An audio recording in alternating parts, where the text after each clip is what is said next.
Welcome to Standing for Truth. I'm your host, Donny Budinsky, and here at SFT, we remain committed to defending the truth of biblical history and biblical creation, where God's word is the ultimate authority for understanding the past. Today, we're launching part one of an important two-part series that tackles one of the most challenging questions in biblical history. How do we reconcile Egyptian chronology with the biblical timeline?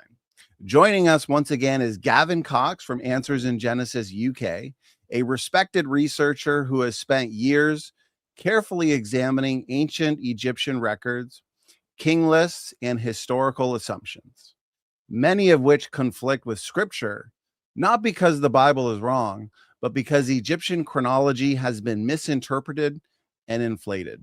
In this episode, Gavin will help us untangle the chronology conundrum, laying the foundation for understanding how Egyptian history fits naturally and coherently within the biblical framework.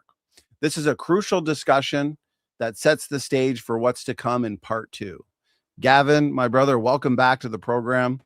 It is a privilege to have you for yet another series. Gavin, how's your 2026 going so far, and how are you doing today? Well, it's going great because I'm here. So thanks for having me back. And it's good to be talking about an important but maybe slightly mind-stretching subject tonight. So it's the chronology conundrums, as I've titled the talk. And why is it important that we have a chronology that we can hang our history on?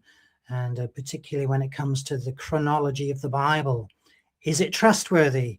Can we trust the history in the Bible? Because if we can't trust the history in the Bible, why should we trust its truth claims, its morality claims, and its claims about the future and salvation? So these are really important issues that all hinge on a clear understanding of history as outlined in the Bible. Amen. Gavin, I'm excited for this. We've done many hundreds of programs here on Standing for Truth over the years, but I don't think we've ever had an entire series, one or two parts, dedicated to just this question. And this is a big question and challenge. Almost every show dealing with the age of the earth, we get a critic or a comment or a challenge from the live chat saying, oh, how can the Bible be true? Or how isn't it interesting that the Egyptians just missed the worldwide flood? It was taking place while they were hanging around. And we know this is all due to a chronology issue, some assumptions. And these are issues you are going to deal with in not only this program, but also the second program. So to the audience, we are going to be enjoying a presentation from Gavin, another comprehensive talk. If you haven't yet seen the first two programs in our first series, Adam and Eve in ancient Egypt, Noah and the flood in ancient Egypt.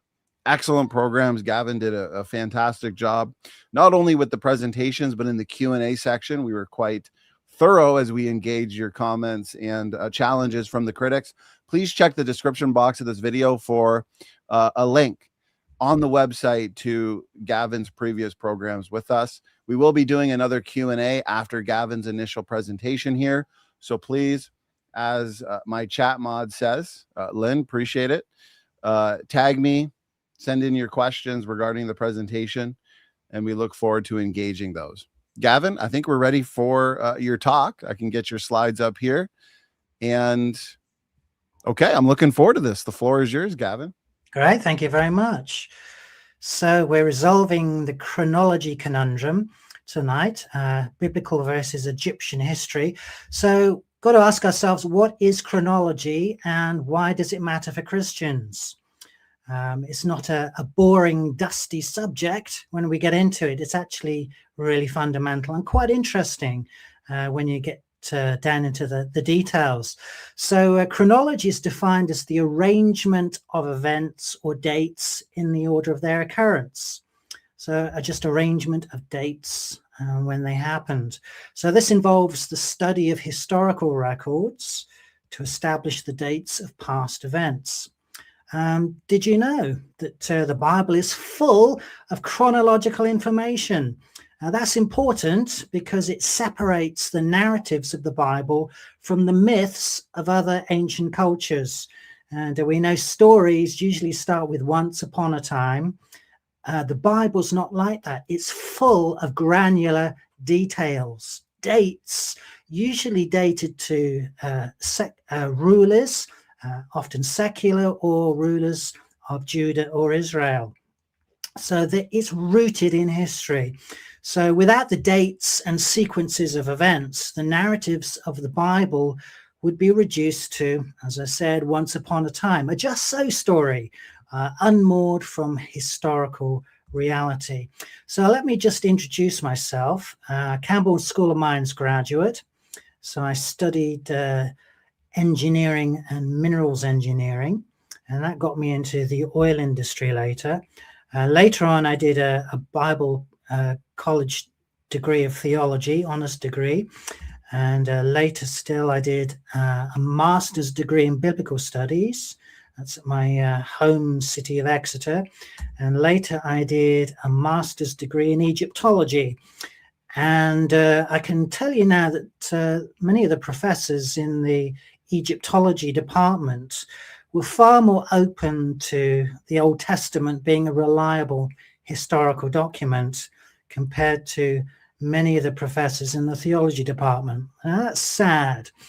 Why is that? Well, Egyptologists recognize that their chronology isn't as tied up and neat as we're often brought to believe on TV programs and films that we watch. So they're a bit more open-minded, and they recognize the chronology in the Bible as well is talking about historical events. So let's just think about the Bible timeline, shall we? So the Bible contains chronological information that cannot be disputed.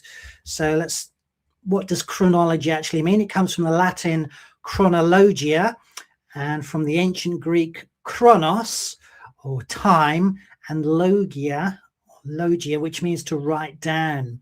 So it's the science of arranging events in their order of occurrence in time.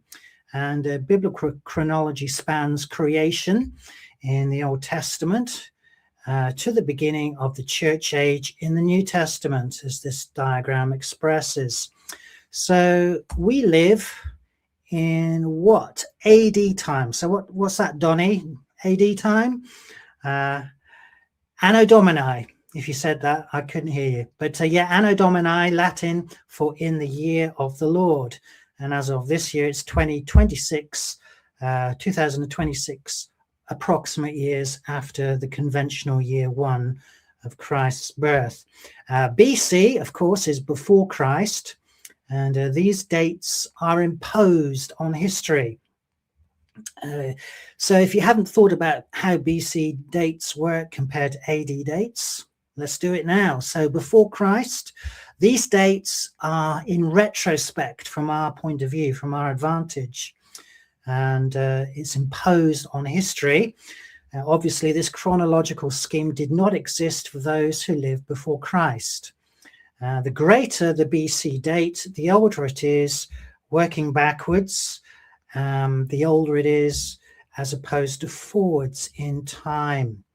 So that's a little bit about BC and AD. So what can and often has been disputed by secular historians and skeptical Christians is whether or not biblical chronological information has any real value, either theologically or historically. Now, obviously, I say yes, the biblical history is absolutely essential.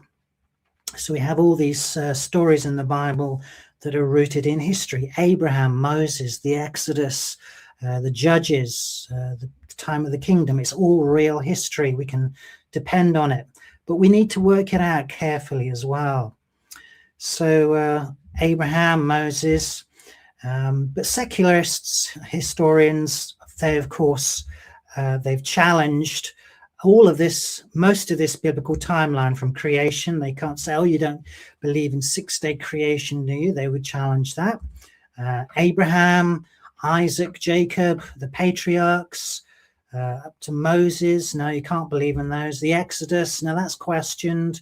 The conquest under Joshua, that's questioned. Most of Judges is questioned. Even some liberal scholars question whether Solomon or David existed. So that doesn't leave much of the biblical timeline, does it? So it's my conviction, and that of many other Christians, that biblical chronology is accurate and extremely important, both theologically and spiritually. So did you know that Jesus Christ himself accepted the chronology and history of the Bible from the creation up to his own time? So he said in Matthew 19, verse 4, "Have you not read," referring to Moses, "that he who created them from the beginning made them male and female?" So that's obviously the account from Moses of creation. And that's opposed to this idea of millions and billions of years where humans arrive right at the very end of creation. That's in complete opposition to what Jesus said. You see, Genesis is real history, starting from Adam and Eve, made at the beginning of creation, as Jesus said, not at the end of millions and millions of evolutionary time. So accepting evolution means rejecting biblical history for humankind and civilization. Here's another verse in Luke 11:50, "So that the blood of all the prophets shed from the foundation of the world may be charged against this generation from the blood of Abel." So here Jesus accepts as historical the timeline of prophets from Abel, that's Adam and Eve's first son, to his own day, based on Genesis as a real history as faithfully recorded by Moses. And Jesus also believed in the flood. So should we if we're followers of Christ. And I'm sure very many of us know these verses in Matthew 24, verses 37 and 39, and repeated in Luke 17, 26 to 27. "For as were the days of Noah, so will be the coming of the Son of Man.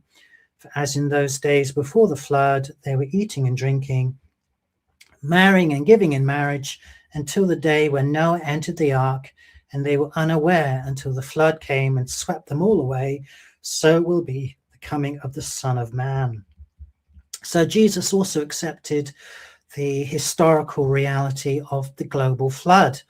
He didn't talk in terms of a local flood, but it was a global flood. In Luke, he says the flood came and destroyed them all. That's everybody alive on the earth. So the flood represents a singular dividing point in world and human history, from the pre-flood world to the post-flood worlds. You can't accept the earth as being billions of years old because the fossils were created recently, most during the flood. So don't show evidence of an ancient earth. And remember, they're evidence of dead things. So when did death come in? After the fall. It's part of the curse. Death wasn't part of the original creation for millions and millions of years.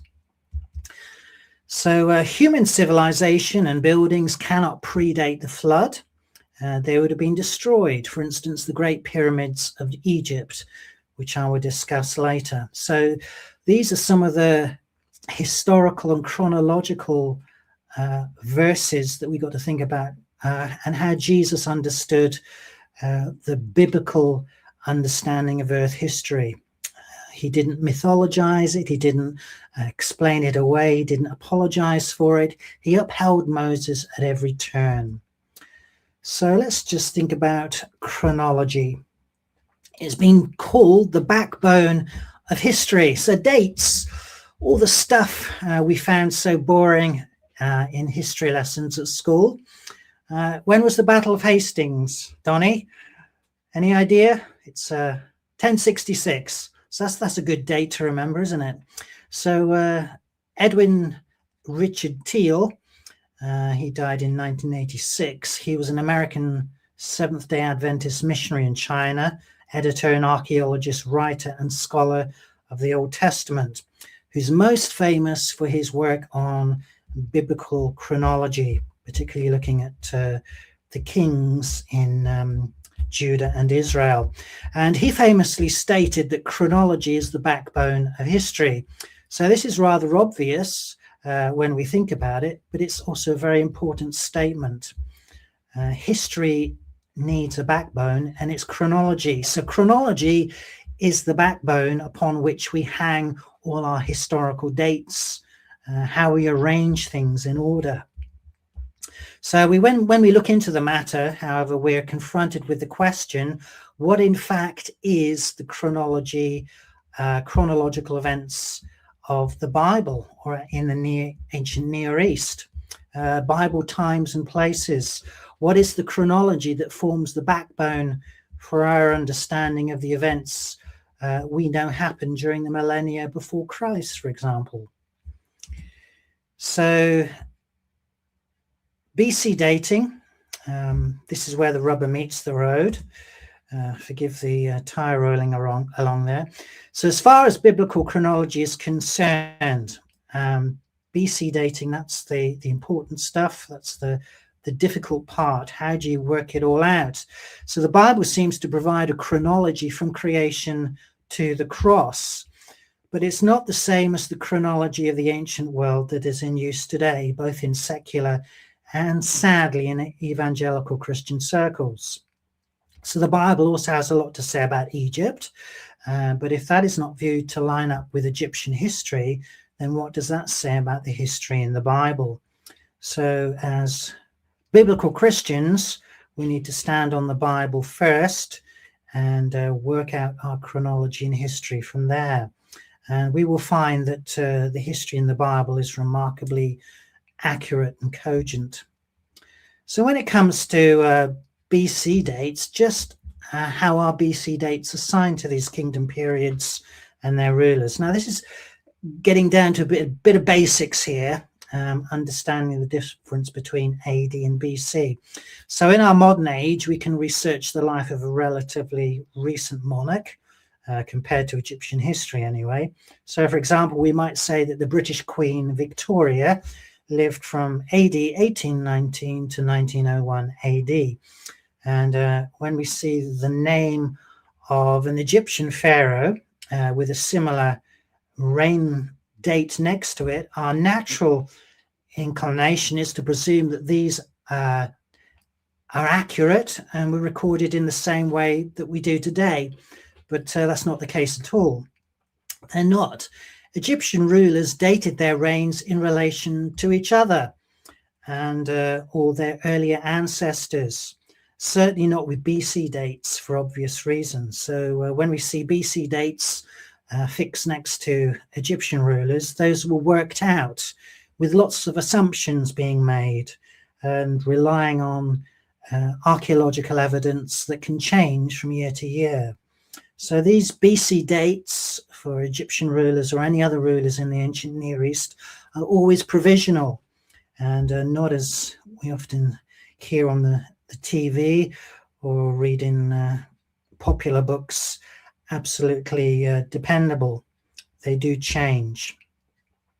So obviously Egyptian artifacts, beautiful necklace here, don't get dug up with BC date labels attached to them. Those dates have to be worked out by experts and attached later. But those dates involve lots of uncertainties, presuppositions, and assumptions, which get more difficult the older the artifact is.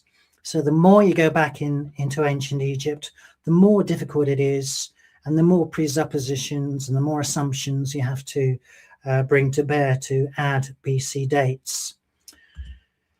So the problem is that for Christians, and biblical Christians, that is, that the secularists maintain a veritable army of state university-sponsored archaeologists, translators of ancient writings, and historians, all maintaining the standard secularist line in the area of ancient Near East chronology. And against this formidable array of scholarship and speculation, the pitiable forces of evangelical traditionalist and modern Christianity long ago capitulated, which is very sad, of course. So for the creationists among us, this is a major challenge. So the problem arises from the fact that if the Bible is inerrant, then its chronology is inerrant. And if the Bible's chronology is inerrant, then a great deal of secularist speculation about the ancient Near East is in error. And if this is true, the Bible-believing community is confronted with a massive revisionist project. So the entire history of the ancient Near East has to be reassessed. And this will not be acceptable to secular scholars who've built their careers and written books on accepted chronologies. But did you know that up until the mid to late 1700s, the dominant view in Europe regarding Earth history was based on a literal interpretation of Genesis. The Earth is only about 6,000 years old, and Noah's flood was a global catastrophe just around 4,500 years ago. But by the beginning of the 19th century, they developed two main schools of geology. So most leading geologists were catastrophists, and that's where they viewed the fossils were formed through floods. Not necessarily the flood, but many floods. They believed that the Earth's geology was explained as a result of cataclysms, plural. However, many of those believed in long ages and multiple catastrophes.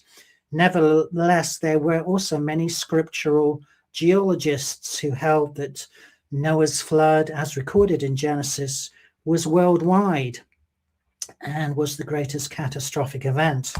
And here are some of these scriptural geologists: George Young, George Fairholm, John Murray, Andrew Urey, and William Rind.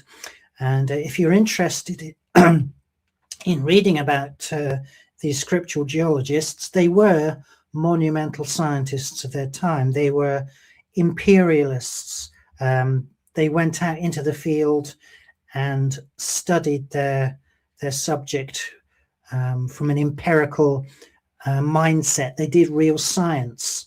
And a chap called Terry Mortensen did his PhD thesis on these scientists, these scriptural geologists. And if you want to read more about that, you can go into answersIngenesis.org and look up British scriptural geologists, and you will find Terry Mortensen's PhD thesis there. But the idea that the scriptural geologists were just driven by a wild fanatical faith is just completely not true. These were true scientists who went out into the field, and they recognized the geology that they saw was backed up with the Bible, that it was consistent with what they saw in the pages of Scripture when it came to the flood. And the catastrophe could be seen in the rocks and fossils, and the supposed millions of years just isn't there. But unfortunately, the deep time dogmatists, as I call them, won the argument, and they have won the argument for many, many decades since then. So deep time, that's the idea of millions and billions of years of history. So in fact, long before Darwin, moves were afoot to undermine biblical authority, particularly by demolishing its timeline of creation to the flood. So if you can question the chronology of the Bible, question its history, then you immediately lose its authority.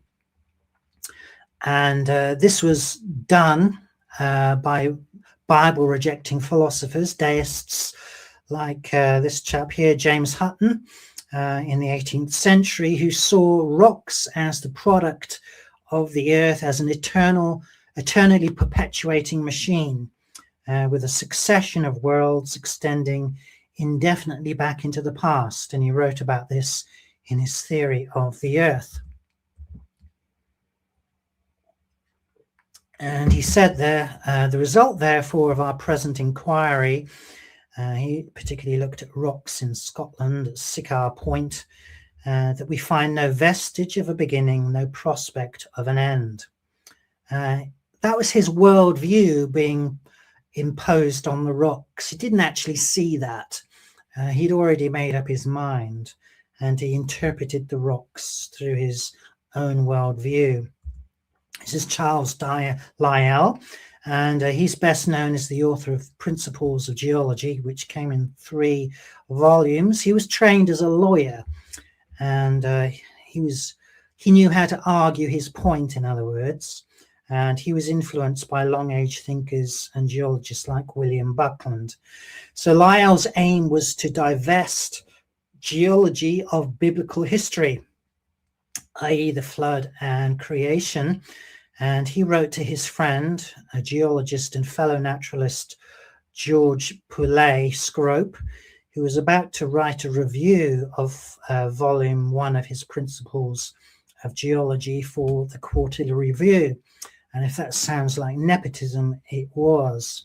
And he gave his friend some rather shifty advice. And he said this: "I'm sure you will get into QR, Quarterly Review, what will free the science from Moses.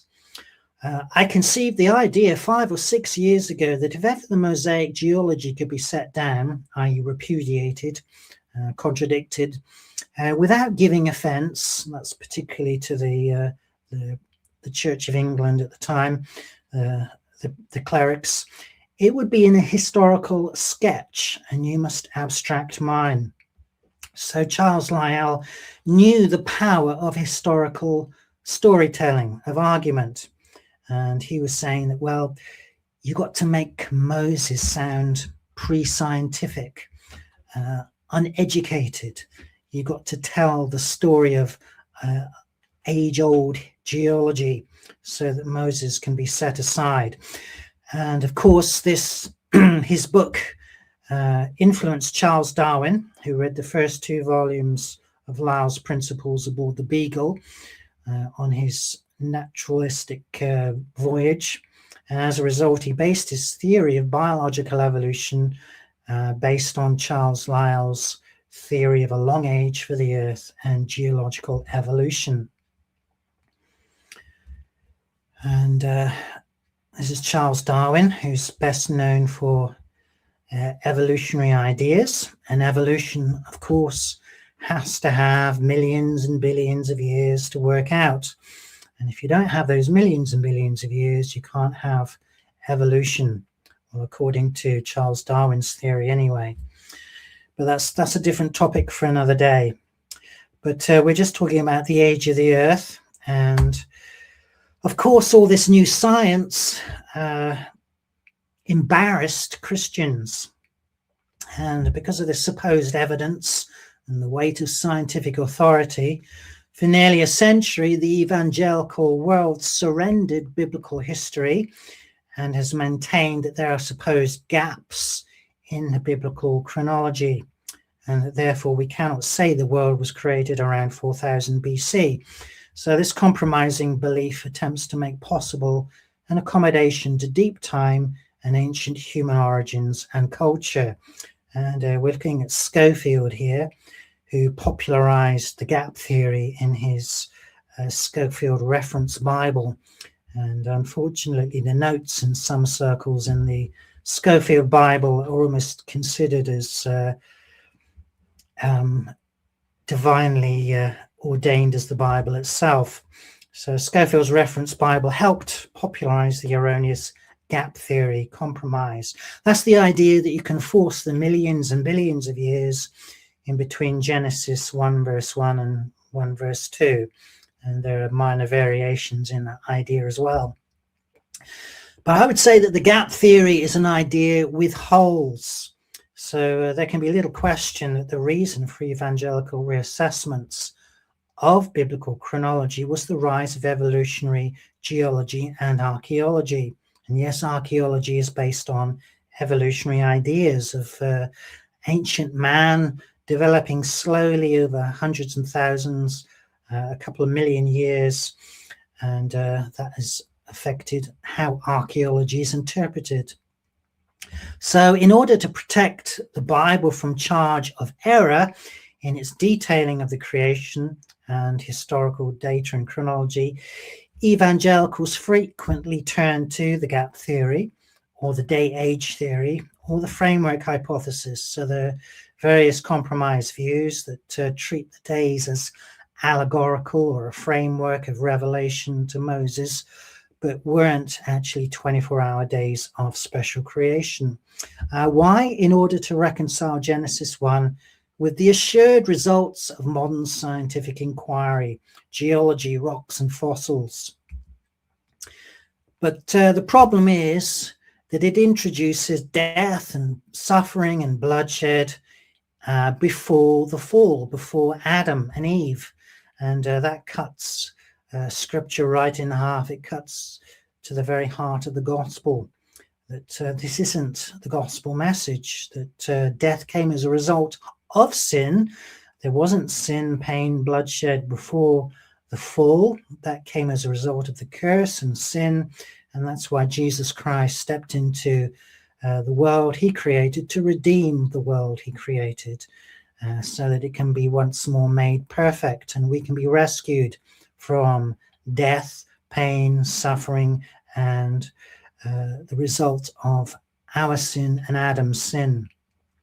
So all of these compromising theories that try and add millions of years to the Bible, the gap theory, and all of these other variants, they cannot deal with the problem of death before sin. And it is a major gospel and biblical authority matter.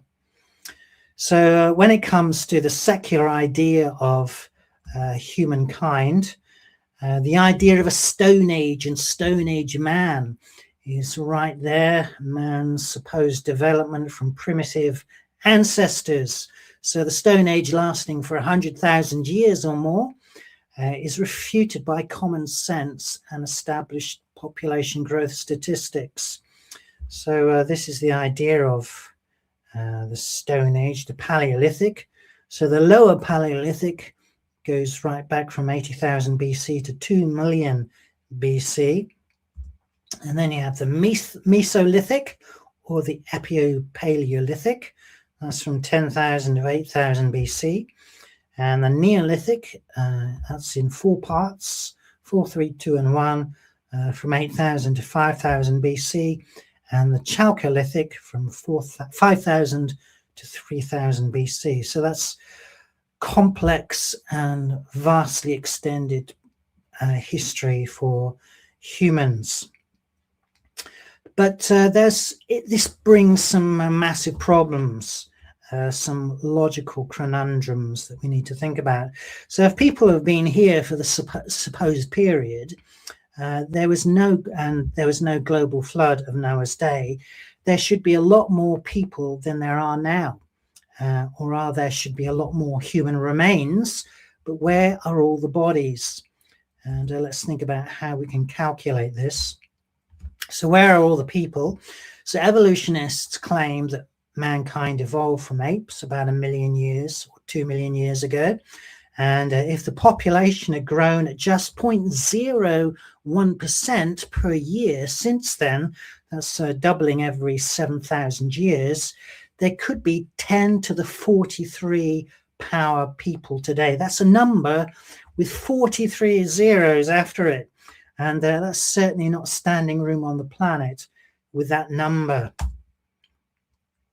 So evolutionists claim a Stone Age of about 100,000 years, and some extend it to over 1 million years, where between 1 million and 10 million people lived on Earth. And the fossil evidence shows that people buried their dead, often with artifacts. Cremation wasn't practiced until recent relevant times, in evolutionary thinking, that is. So if there were just 1 million people alive during that time, with an average generation time of 25 years, they should have buried 4 billion bodies and many artifacts. If there were 10 million people, it would mean 40 billion bodies buried in the earth. And if the evolutionary timescale were correct, then we would expect the skeletons of the buried bodies to be largely still present after 100,000 years, because many ordinary bones claim to be much older than that have been found. However, if the bodies had disintegrated, at least lots of artifacts would still be there to be found. So where are they all? And where are the skeletons? They were just dancing off into nothing.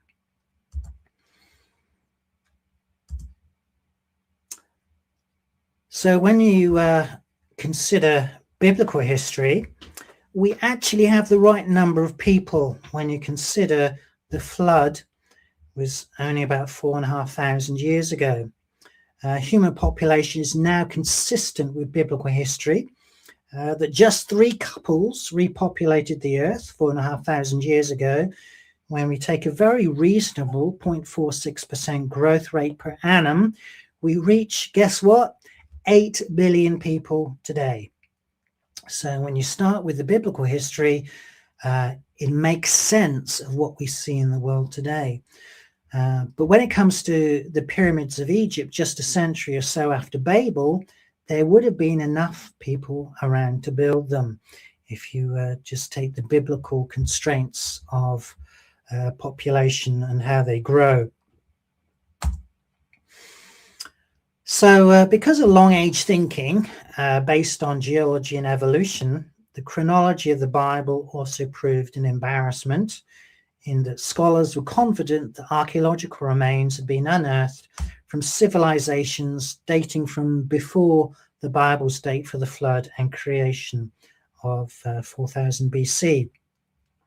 That's according to the Masoretic time. The Masoretic text is considered the most authoritative Hebrew text when it comes to chronology. But there are others who would take a longer chronology from the Septuagint, and we'll think about that a bit later. So evangelicals were forced either to reconcile the Bible to evolutionary based archaeology, or reject establishment scholarly respectability and hold to the biblical scheme for geology and archaeology, but lose all academic credibility and respectability. So in other words, they want the praise of men rather than God, and not be counted as fools for Christ. So I guess that includes you and me, Donny. We are willing to be counted as fools for Christ, but not idiots for Christ.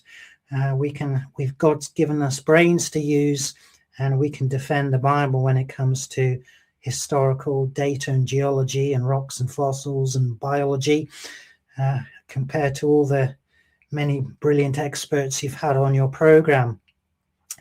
I've shown you a picture of pottery here, and pottery actually is the most common way to date archaeological sites.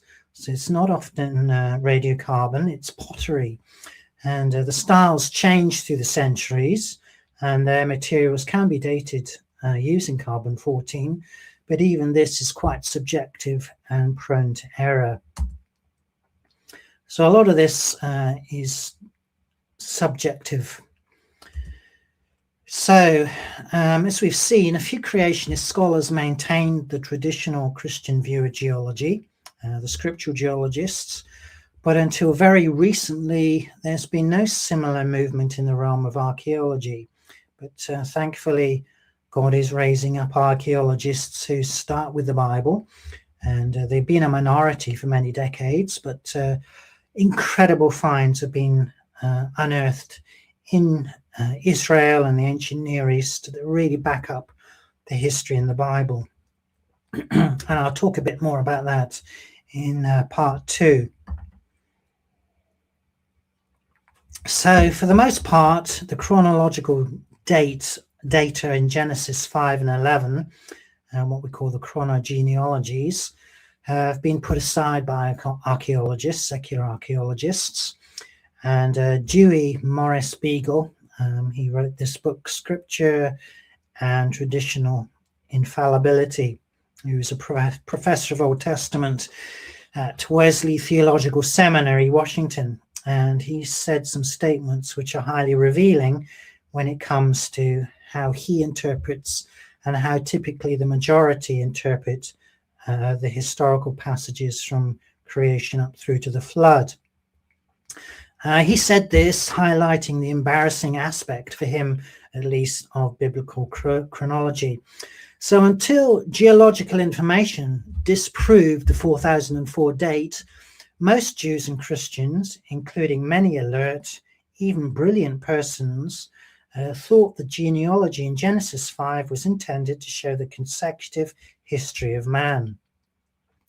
Inasmuch as some evangelicals in the 19th century felt the force of the new geological information, they were inclined to stretch the genealogy enough to provide gaps for the scientific data. But how did this relate to the intent of the author? That, of course, is a very important question. Did the author intend Genesis to be understood as a week of special creation events, followed by a period of about 1,565 years, concluding in a global flood? That's the intent of the author. But if the geological and other scientific data known today had not been made available to us, would we have doubted that Genesis 5 was intended to be chronological? And he says this, very honest, not likely. The biblical evidence is too explicit at this point. It is our scientific knowledge that causes us to ignore the clear meaning of the passage. I've highlighted that in bold in the statement. I think I'll just read that again. It is the scientific knowledge that causes us to ignore the clear meaning of the passage. So in other words, they're reading the Bible through modern day, atheistically driven, materialistically driven science by scientists who weren't there to observe the ancient history of which they claim to know about. He goes on to say, obviously, then the intent of the biblical writer can hardly be accommodated to the scientific facts made available from generation to generation. So is Dewey Beagle correct in what he implies? Having evangelical scholars simply drummed up artificial and futile arguments against biblical chronology in order to retain academic respectability? Or are there, in fact, aspects of the problem that did not come to light until recent years, aspects of which earlier expositors were unaware? Now, of course, if in fact the Bible shows that the chronological genealogies of Genesis 5 and 11 have gaps and therefore cannot be taken rigorously, then that's another matter. But they don't. And I certainly stand on that truth that they don't have gaps and that we should take them seriously. So as biblical Christians and creationists, we must not let ourselves be browbeaten by the secularists and modernists or compromising theologians such as Dewey Beagle, and forced by their ridicule to adopt an unsound position. In other words, a position that allows for millions of years of death and bloodshed before the fall, before sin, and that questions the ability of Jesus to speak truth about earth history. And a supposed extra Canaan, if you've not heard that argument before, doesn't prove the modernist scholars are correct.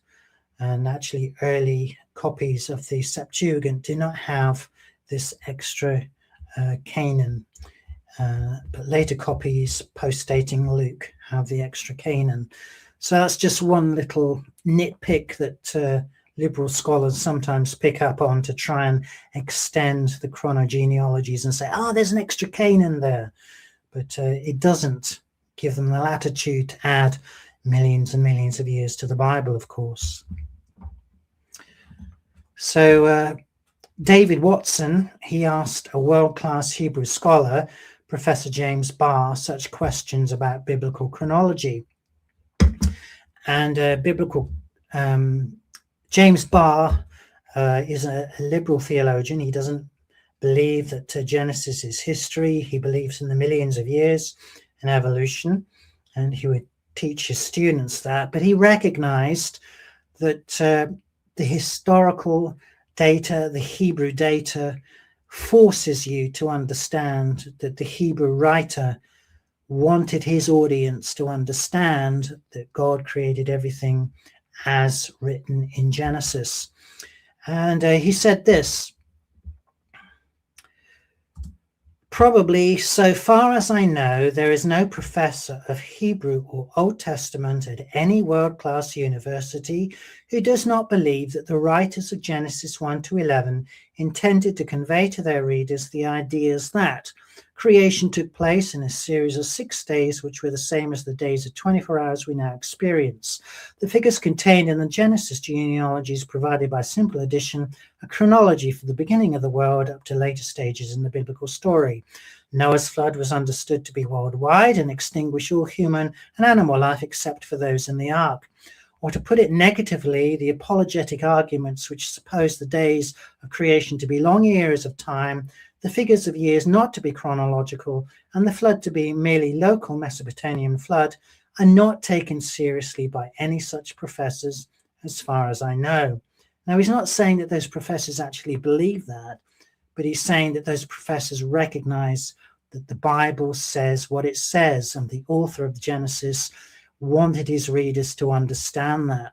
So all other interpretations that add millions of years are pure exercises in eisegesis. It's a reinterpretation of the clear passage of the text. It's not starting with the text. It's starting with man's fallible opinions about the world that he observes. So in conclusion to this part of the talk, there's no way to evade the challenge of biblical chronology. If we try to pretend that Genesis 5 and 11 and other Old Testament data contained in the Book of Chronicles do not provide a chronology, we should be regarded as foolish by intelligent unbelievers who can plainly see that there is a biblical chronology. If we accept the biblical chronology and enter into the task of rethinking the secularist chronology of the ancient Near East, we should be regarded as foolish by the secularists. Either way, we should be regarded as fools. This being the case, let us not worry about what others may think and ask the question, what does God think? What does his word actually say? And if we start from that basis, we can't go wrong. So secularists and liberal theologians have rejected the chronology and history of the Bible on the geological issues. Is abandoning biblical chronology for Egyptian chronology an answer? Is this a solution? So Egypt has so many monuments, artifacts, and texts that tie to kings and queens and their regnal dates. The question has been asked, surely this must be a reliable source. It lasted 3,000 years, we're told by the secularists. So Egyptian chronology has been tied to other ancient cultures throughout the ancient Near East as an anchor. But this has caused problems with those chronologies, as I shall explain later. And when it comes to Egyptian chronology, we have this man to thank.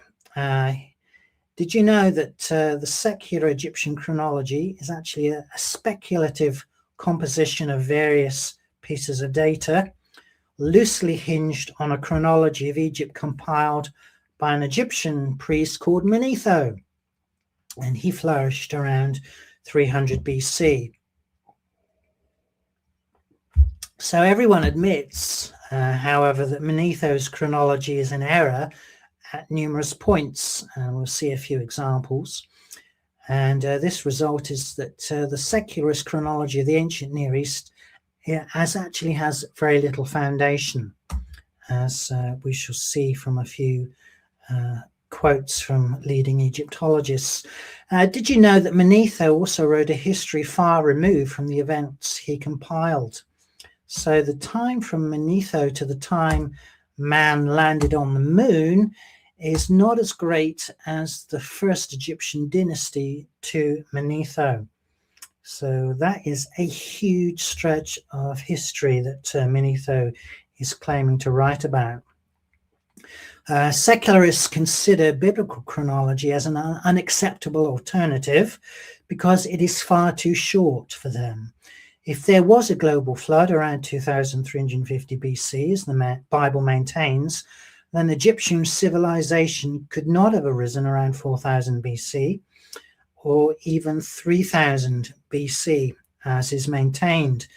Egypt would have arisen shortly before 2000 BC, after the flood and around the time of Babel, and this is regarded as too late by 20th century secularist scholars.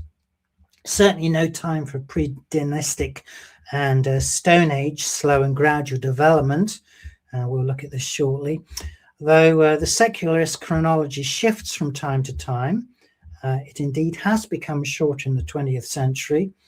It never becomes anywhere near short enough to accommodate the short timeline of the Bible, even accepting the longer Septuagint history, as some archaeologists do, biblical archaeologists, that is.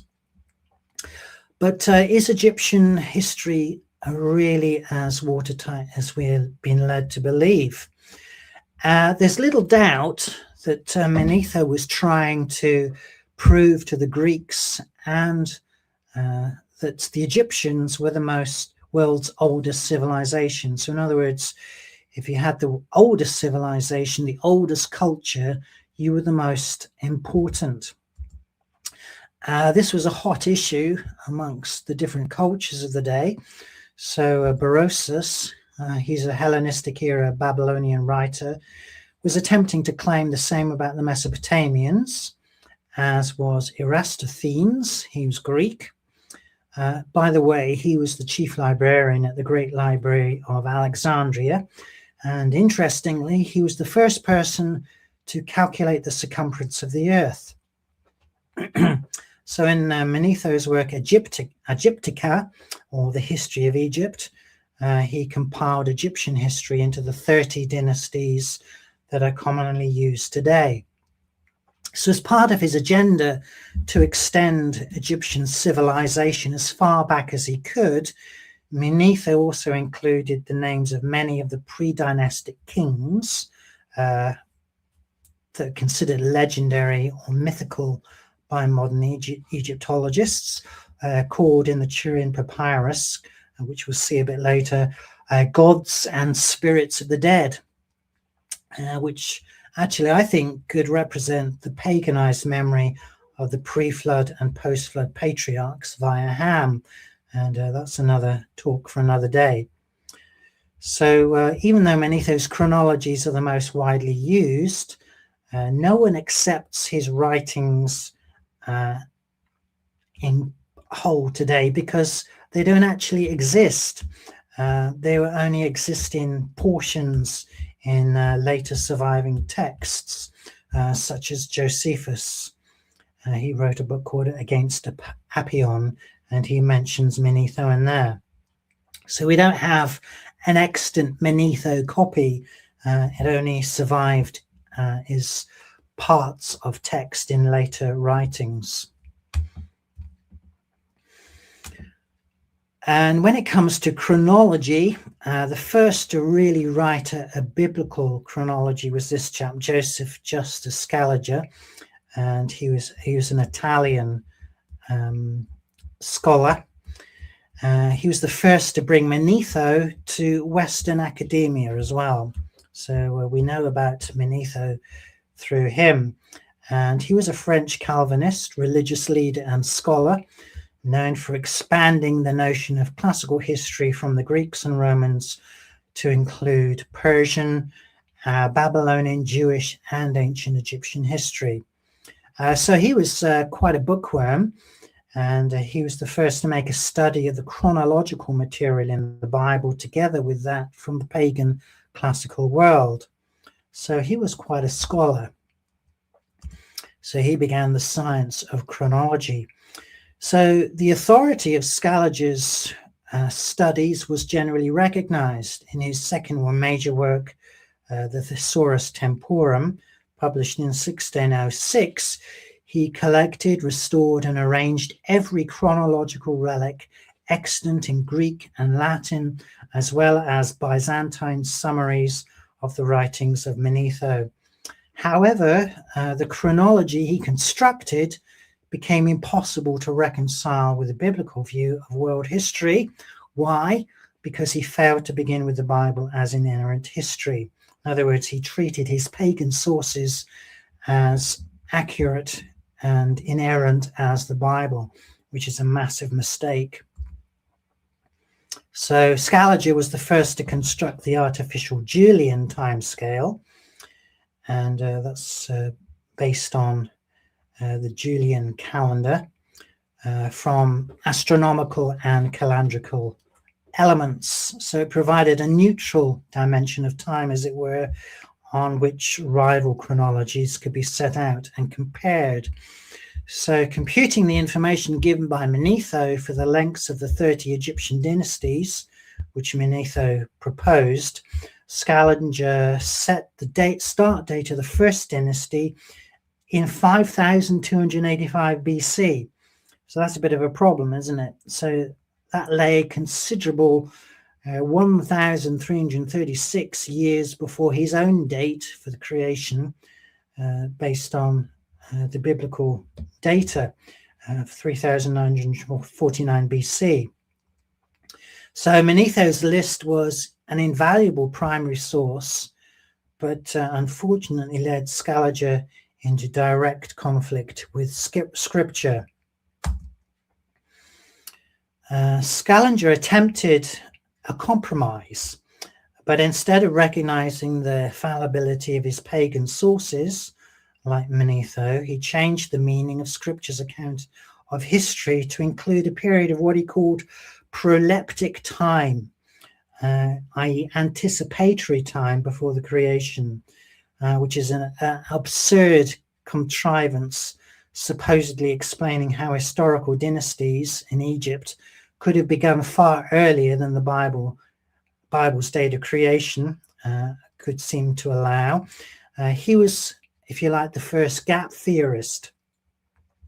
So Scaliger's discovery of Manetho was widely acclaimed by many scholars, and those who accepted the Bible's account of history tried to shorten Manetho's history by assuming that many of the dynasties reigned concurrently in different parts of Egypt, which I think is a perfectly reasonable assumption. So particularly going back into the pre-dynastic and Old Kingdom, it's perfectly valid to think of pharaohs reigning in the north and the south, possibly in the middle as well. And certainly during the times of political instability, the intermediate periods, first and second intermediate periods, where there were different pharaohs reigning in different parts of Egypt. So the trouble with Manetho is he strung everything out, and so that extends the history of Egypt. And if you tie your chronology to that, you're going to get an overextended chronology. So the unintended result was that later scholars concluded that Adam could not have been the first man. So that is a direct contradiction of fundamental theology in the Bible, that Adam was the first man created perfect by God in his image, and he, according to the Apostle Paul and the history in Genesis chapter 3, brought about sin and death into the creation. So Scaliger's problem was that he treated Manetho uncritically and treated the scripture critically as well. So I'm sure you've heard of James Ussher, and he is a brilliant Archbishop of Armagh, the highest position in the Irish Anglican Church. He was a noted historian and Hebrew scholar. He was highly regarded throughout Britain, both by kings and revolutionaries. And in 1650 and 1654, he published his magnum opus, The Annals of the World. That was a 1,300-page tome in Latin on a history of the world covering every major event from the time of creation up to AD 70. In this, he calculated the date of creation at 23rd of October 4004 BC, based upon the received Masoretic text. And this is what he's best known for, the date of creation of 4004 BC. We would say that creation is around 4000 BC. It answers in Genesis. And Ussher adopted the sophisticated dating system that had been devised by Scaliger, but at many points criticized Scaliger in his Annals of the World. And I'm just bringing up on screen the chronogenealogies of Genesis 5 and 11, pre-flood world and post-flood world. And this chronology shows the history of the world from creation and Adam right up to Abraham, Isaac, Jacob, and Joseph. So the death of Joseph rounds out Genesis. And Genesis chapter 50 is the close of the book. And from Genesis chapter 1 to Genesis 50 covers a period of around 2,286 years, according to the Masoretic timeline. And then once you get into Exodus and Moses and Joshua, we have later histories. So Ussher's creation date has become a figure of fun, unfortunately, even amongst biblical scholars. However, it is a well-kept secret that some great scientists also calculated creation dates very close to Ussher's. For example, Johann Kepler, he formulated the laws of planetary motion. He was a brilliant scientist. He calculated a creation date of 3,992 BC. Also, Sir Isaac Newton, widely regarded as the greatest scientist of all time, one of the heroes of many modern scientists. He wrote, including Einstein, by the way, who had a picture of Isaac Newton and Johann Kepler hung up on his wall, looked to them as the most brilliant scientists. But Isaac Newton, he wrote more on biblical history than science and vigorously defended a creation date of about 4000 BC. So Ussher's methods were entirely keeping with the norms of the 7th century scholarship and actually represents a monumental work of research. And if you want to buy the Annals of the World, there's a modern translation available from Master's book that you can get through Answers in Genesis. So the two dates of 4004 BC for the creation and 2348 BC for the flood provided by Ussher, working backwards, of course, from modern dates, carefully worked out. They give an immovable point for any chronology. So no archaeological monument could possibly have survived the flood. It's global. It resurfaced the entire Earth. So the Egyptian pyramids certainly can't predate the flood. They are post-date, post-flood, and we would say post-Babel constructions. And the extinct creatures known from fossils could be explained only by interpreting them as evidence for the flood, which we had Answers in Genesis write and research on continuously.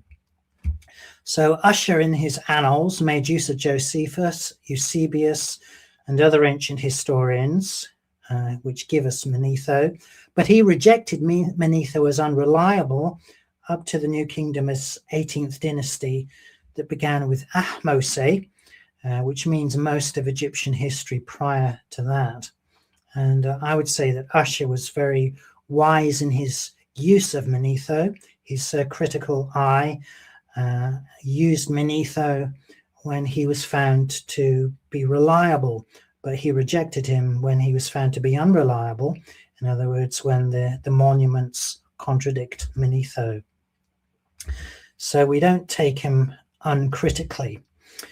So Manetho's dates park the pyramids right in the period of the flood, and has the beginning of the first dynasty just as Adam died.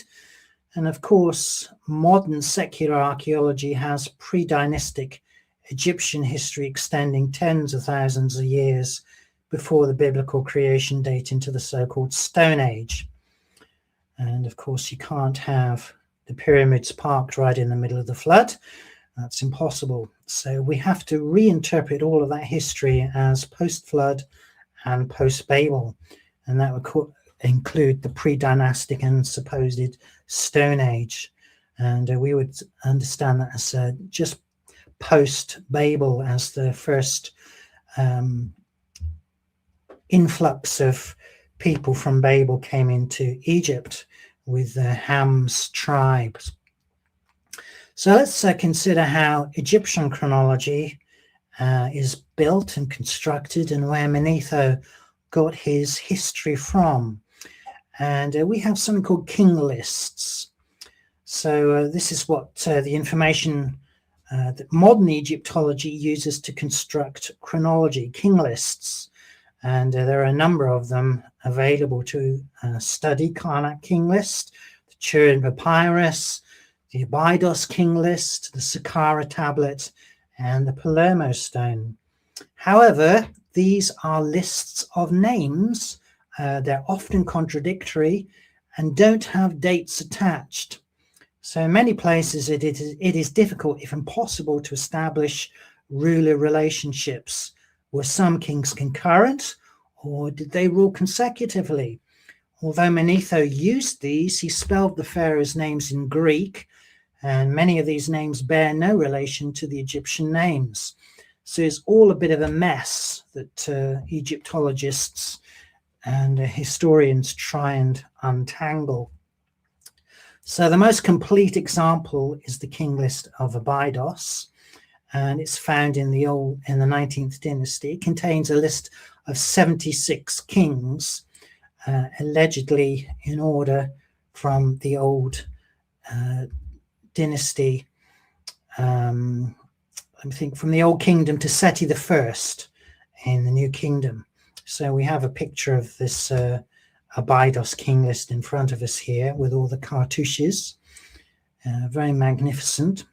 It's the only source we have regarding the names of some pharaohs that allegedly existed, which makes it disparate with other lists on that point alone. So in other words, it's contradictory.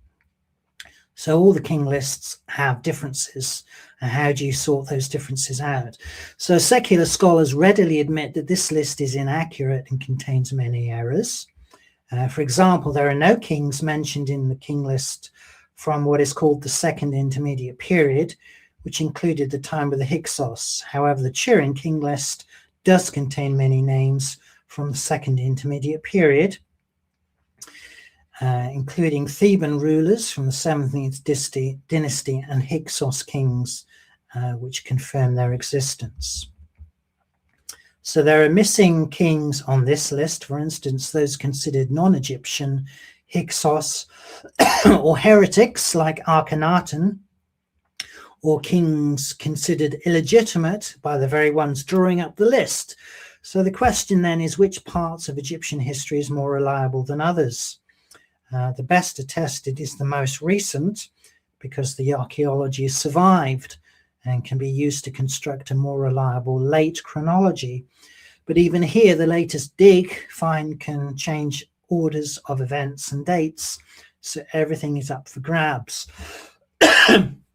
So these king lists are subject to political manipulation, if you like. If certain rulers didn't like other rulers, they might not even mention their names.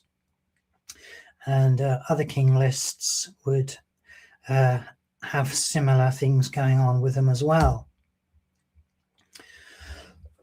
Now, we've got to think about how Egyptian history correlates with other histories in the ancient Near East, and how we can form synchronisms, so connections between Egypt and the rest of the ancient Near East, which can form rungs of a ladder, if you like, from which we can form a chronology. And on the screen at the moment, I've got some pictures of what's called the Amarna letters. They're cuneiform letters. They were formed by a stylus, a scribe using a stylus, and he poked into a clay tablet the information that he wanted to write in triangle shapes, and these were left to dry in the sun, and they've been incredibly enduring. So these form correspondences between Egypt and their vassal states, particularly in Canaan, and they're very well documented. In this area, most disputes over reigns and dates are usually in the area of a range of decades, compared to the Old and Middle Kingdoms, which have fewer records and synchronisms, meaning that these could be as many as hundreds of years off. So the Valley of Kings, I've been there and looked at many of the tombs, and if you ever go to Egypt, it's a really fascinating place to visit. So these tombs were cut into the hills on the west side of the River Nile, opposite the city of ancient Thebes, now Luxor, and they also contain a wealth of information about New Kingdom kings. So all of this later history is very well attested when it comes to the synchronisms with the other cultures of the ancient Near East and what's actually been found in the archaeological remains. And we can form a reliable chronology. But the further we go back, the more unreliable it becomes. And this is another source of chronological information that I've already mentioned, the Turin King List. And it's actually kept in the Turin Museum in Italy. And I've been to that museum. And so this Turin Royal Canon comprises pieces of papyrus written in hieratic script from the reign of Ramesses II. From the 19th dynasty, he was the son of Seti I, and it's displayed in the Egyptian Museum in Turin, Italy. So Ramesses II also added his own list at Abydos. So if the Turin list was compiled at his request, it may well have been a continued attempt to legitimize both his and his father's right to the throne. So much of the beginning and ending are lost, but what can be seen reveals reigns in years, months, and even days for some kings. And they are also often compiled into family groups, the same groups that seem to form the basis of the dynasties compiled by the much later Egyptian historian Manetho. So strangely, this was written on the back of a tax roll. And this is the Turin Papyrus in all its glory here. Many parts to it, many scraps put together by the archaeologists, written on the back of a tax roll.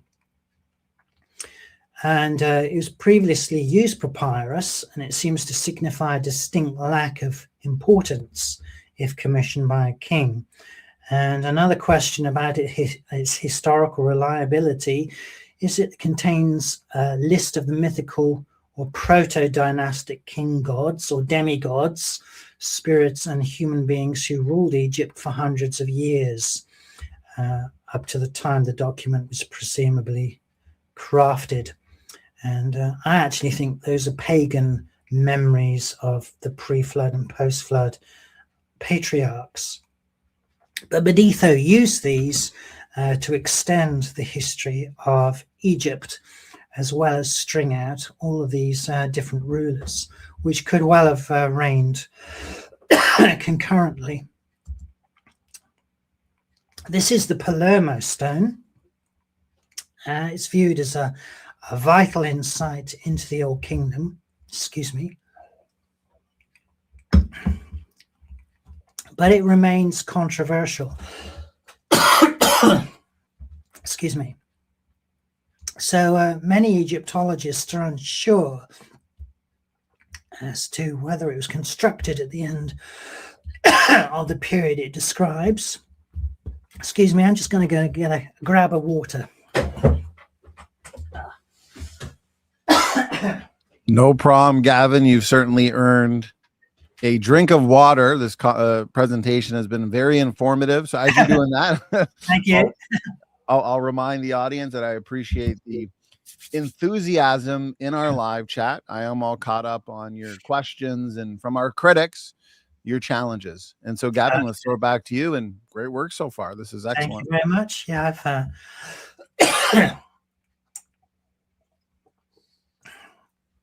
sorry, it must have been the time of year. No worries at all, brother.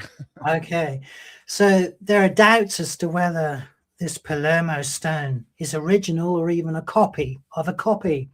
So this brings into question whether there may have been copying mistakes and potential modifications, either accidental or deliberate, or the text based upon any possible agendas of the ruling pharaohs when any possible copies were made. So, as I mentioned, the New Kingdom was also a time of unprecedented expansion of Egyptian rule into neighboring countries. And as such, archaeologists have found many synchronisms via writings and letters and artifacts into these countries that were contemporaneous to what has become commonly known as the Egyptian Empire. So the newer, later archaeology is much more reliable than the older stuff. So does all this sound rather confusing?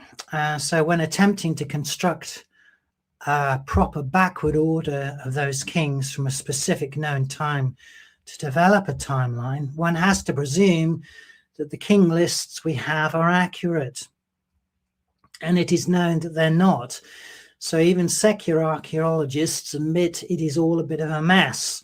So this is Egyptian Sir Alan Gardner, Egyptologist Sir Alan Gardner. And he wrote that even when full use has been made of the king lists and of such subsidiary sources as have survived, the indispensable dynastic framework of Egyptian history shows lamentable gaps and many a doubtful attribution. What is proudly advertised as Egyptian history is merely a collection of rags and tatters. So that's coming from the horse's mouth, as it were.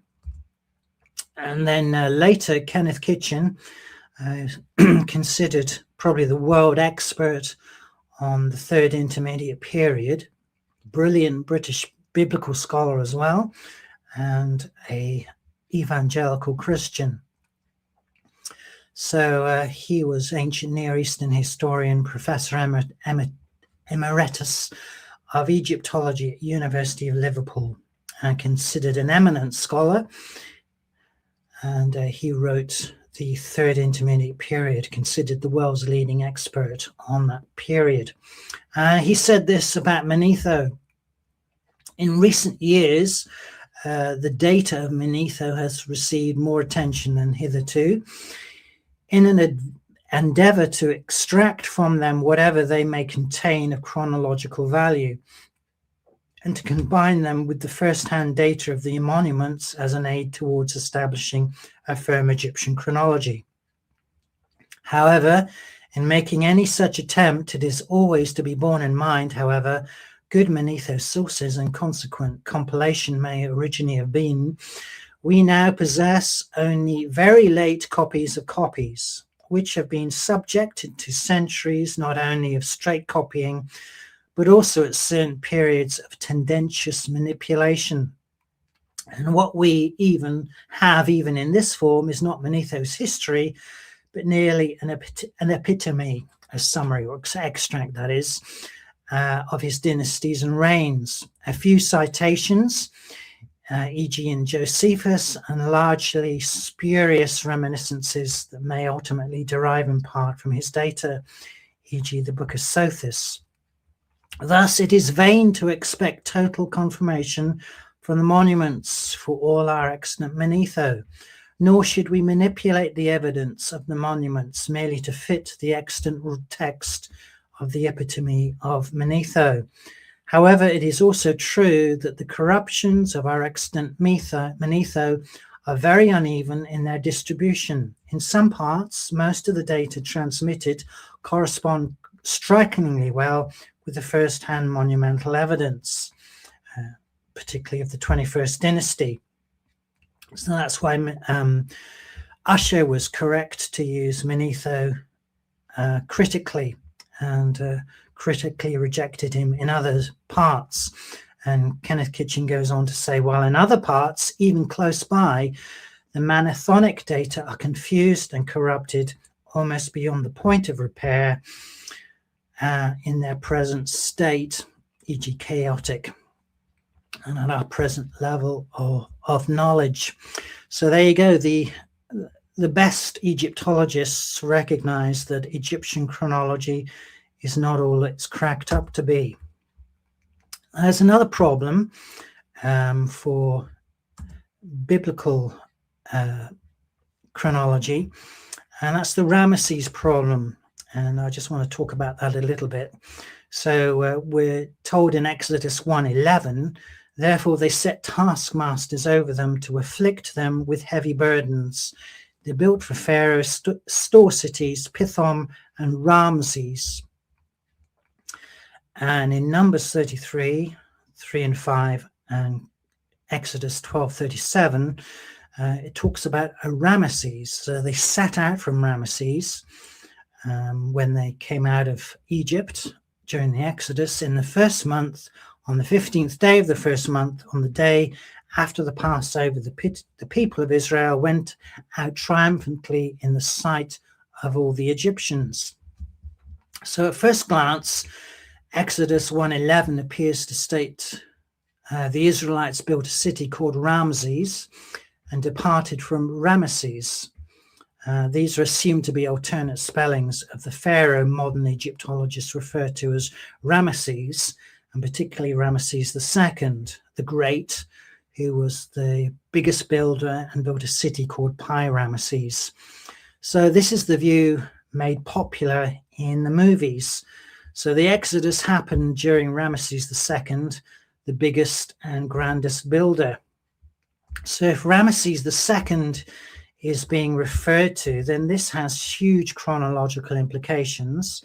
The first being the Exodus needs to be placed at a later date than Scripture allows, and that can be worked out at 1446 BC, which we'll see a bit later.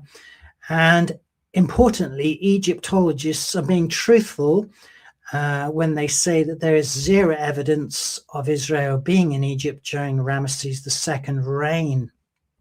So if you look at the archaeology during this Ramesses II reign, there's no evidence that there were Semitic peoples living in Egypt. There's no evidence of a collapse or near collapse of Egyptian society due to the plagues. So what is the solution? Well, I would say that it's an editorial gloss. And many theologians have suggested the name Ramesses is a gloss. I don't mean a coat of shiny paint, but it's a scribal explanation. Inserted later, a replacement name to explain to a later audience where Israel settled and left at the time of the Exodus. So what seems to prove this beyond doubt is the name Ramesses appears much earlier in Joseph's time as being the name of the land given to his family, Goshen. So it says in Genesis 47:11, then Joseph settled his father and his brothers and gave them a possession in the land of Egypt, in the best of the land, in the land of Ramesses, as Pharaoh had commanded. And we know this in other parts of Genesis as Goshen and in Exodus. So no scholar would ever suggest that Joseph and his family arrived in the time of Ramesses II. So the question is, why say the Exodus happened during his time as well? It's not consistent.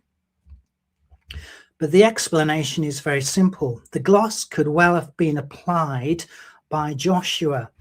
If Moses composed the Pentateuch around 1334 BC, then this was just 40 years before Ramesses I took the throne.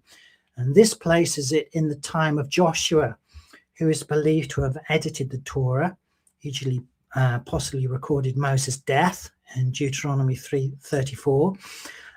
He was to study the Torah in Joshua 1:8, and he wrote words into the Torah, for instance. And Joshua wrote these words in the book of the law of God and took a great stone and placed it under an oak. That was the sanctuary. So Joshua could well have supplied the name Ramesses, and it's just a mistake of later theologians to presume it was referring to Ramesses II. So there was Ramesses I in Joshua's time, when the chronology is based on the Masoretic timeline is worked out. But when it comes to evidence for Israel and Egypt, it is right there where it should be. And this is ancient Avaris in northern Egypt, where renowned Australian archaeologist Manfred Bytek has been digging in Egypt for over 25 years. And Avaris sits directly south and even partly underneath the latest city that Ramesses II established. And Bytek says this city was occupied by what the Egyptians would call Asiatics.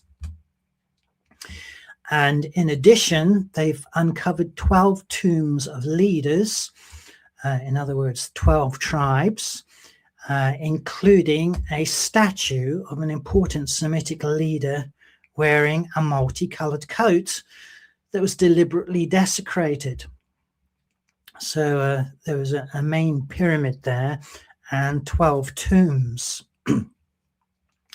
So there's a lot of other evidence that circumstantially seems to fit very well with the biblical account, where the Pharaoh of the day allowed the Hebrews to freely settle in Egypt.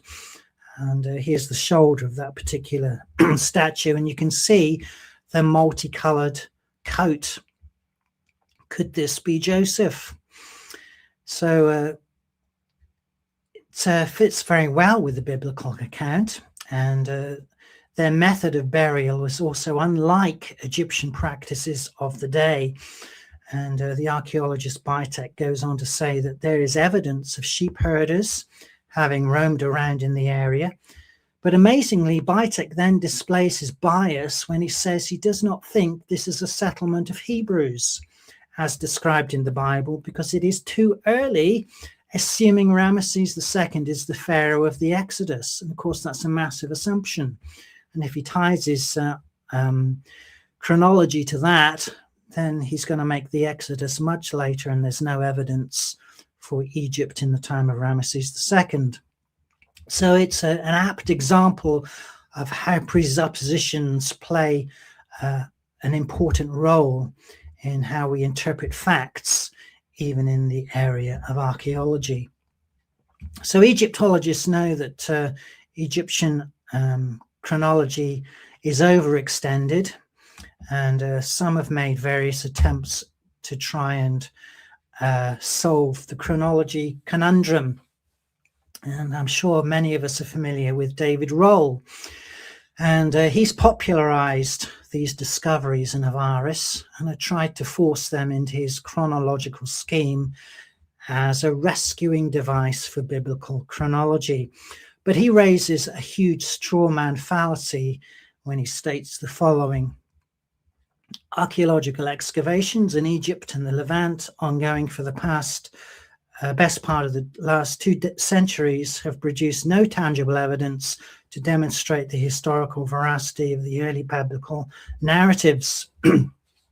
He goes on to say that direct material support for the traditional history of the Israelite nation is handed down in the books of Genesis, Exodus, Joshua, Samuel, Kings, and Chronicles is virtually non-existent. And that is complete nonsense. As associates of biblical research state of Roll's new chronology, this statement is, of course, grossly exaggerated and inaccurate, as even a cursory review of the many books on archaeology in the Bible will reveal. By making such a statement, Roll has set up a straw man, which he can now proceed to knock down by means of his new chronology. In actual fact, the cure is worse than the sickness, as the new chronology produces no correlations whatsoever. It is abundantly clear that from a Palestinian perspective, Roll's hypothesis is quite unworkable. Rather than enhancing the connections between archaeology and the Bible, his new chronology would destroy the many strong correlations that exist when the standard chronology is followed. And in my part 2, which we'll have in February, we will be concentrating on these synchronisms with the named pharaohs mentioned in the Bible. And Kenneth Kitchen published his 684-page magnus opus on the reliability of the Old Testament in 2003, and disagrees strongly with what Rawls states here. There's enormous evidence for the Bible in archaeology. So most evangelical scholars generally believe the date for the commencement of the building of the temple, so that's the 4th year of Solomon's reign, is in May 967 or 966 BC. And this would place the Exodus at around 1446 or 1445 BC. So to prefer a late Exodus date of 1267 BC, the 480th year mentioned here in 1 Kings 6:1 would have to be allegorized. In other words, it's not a historical or a literal date. But if you take those dates literally, then you can formulate an Exodus of around 1446, and you look in the archaeology, and there is evidence for Semitic peoples in Avaris. They left quickly, and the archaeology that they left is consistent with what we read in Exodus. So this historical chronicle that we have in front of us is Nebuchadnezzar's first campaign against Jerusalem in 59 BC, and the tablet covers the period of 12 years from the 21st year of Nabopolassar, 605 BC, which was also Nebuchadnezzar's ascension year, so through to the 11th year of Nebuchadnezzar's reign. And this represents a major synchronism or anchor point for which chronologists can begin to work backwards, attaching biblical dates. So this historical chronicle describes Nebuchadnezzar's first campaign against Jerusalem in 597 BC.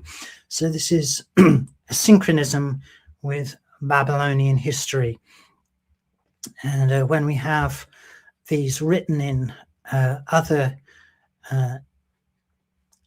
ancient Near East histories, we can recognize the accuracy of the biblical text. So we also have 5 Egyptian kings mentioned in the Bible, and this is going to form the basis of my next talk next month, and how chronologists can form a reliable biblical chronology, comparing the names of the biblical pharaohs compared to secular history, and they will line up beautifully, as we will see. So there's Shoshank I, or Sokon IV, Taharka, Necho II, and Apries or Hophra, and they line up with Shishak, who's mentioned in 1 Kings, and Sokon IV lines up with So, he's mentioned in 2 Kings. Taharka, or as he spelled Terhaka, in 2 Kings 19:9, Isaiah 37 verse 9. Necho II, called Necho in 2 Kings 23:29, Jeremiah 46 verse 2. Apries or Hophra, spelled Hophra in Jeremiah 44:30. And all these biblical named pharaohs were real pharaohs of history, and they interacted with the kings of Israel, and they are mentioned in the prophets of Isaiah and Jeremiah. so we can tie this up to real history in the Bible. So we're going to be looking at that in depth next time. So I just want to mention a little bit about carbon-14 dates before we finish this talk. So the dates for the pyramids constructed are based on radiocarbon dating, but the method, and particularly the assumptions behind the method, which when properly understood is really the creationist's friend. So those assumptions, the secular assumptions, should be questioned. So the dates for the pyramids were obtained from carbon-14 in wood found inside the pyramids, reed and straw left by the pyramid builders. And in 1984, dates were obtained by the David H. Koch Pyramids Radiocarbon Project for the Giza pyramids that made the pyramids some 374 years older than they were expected. So between 1994 and 95, a second analysis reported significant discrepancies from the earlier 1984 study. The theoretical date range varied greatly for samples containing organic material associated with Khufu's Great Pyramid. And these dates were based on carbon-14 dating method, which obtained a wider than predicted range of dates for the various materials tested, namely 400 years. So this result was described as history unfriendly in an online report due to the lack of precision in the calculated results. However, even older First Dynasty tombs at Saqqara were dated at 2920 to 2770 BC, which the project report states isn't in agreement with other studies. So this problem of old carbon, the dates are much older than the Bible's date for the flood based upon the Masoretic text. So since the pyramids must be post-Babel constructions, these dates should be questioned. And the 1994 to 95 study admitted problems with Old Kingdom dating. It stated that the builders used old wood and recycled material from previous generations, thus contaminating the project's carbon analysis result, giving a false older age. So such use of older material by the pyramid builders as cited in the report might be the case, but carbon-14 still has fundamental assumptions built into the method that, if not addressed, will return inflated dates much older than the Bible's history will allow. And I'm sure if anyone listening now has questions about carbon-14, we can dig into that. And this is the Nabta Playa archaeological site. It's one of the earliest Nubian Neolithic period sites, and it's dated by carbon-14 to around 7,500 BC, well before the creation date, even by Septuagint extended chronology, which gives us a creation date of about 5,500 to 5,550 BC. So even by Septuagint advocates, they need to draw the line somewhere. So we need to consign all of these dates in archaeology post-flood and likely post-Babel. So let's have some conclusions.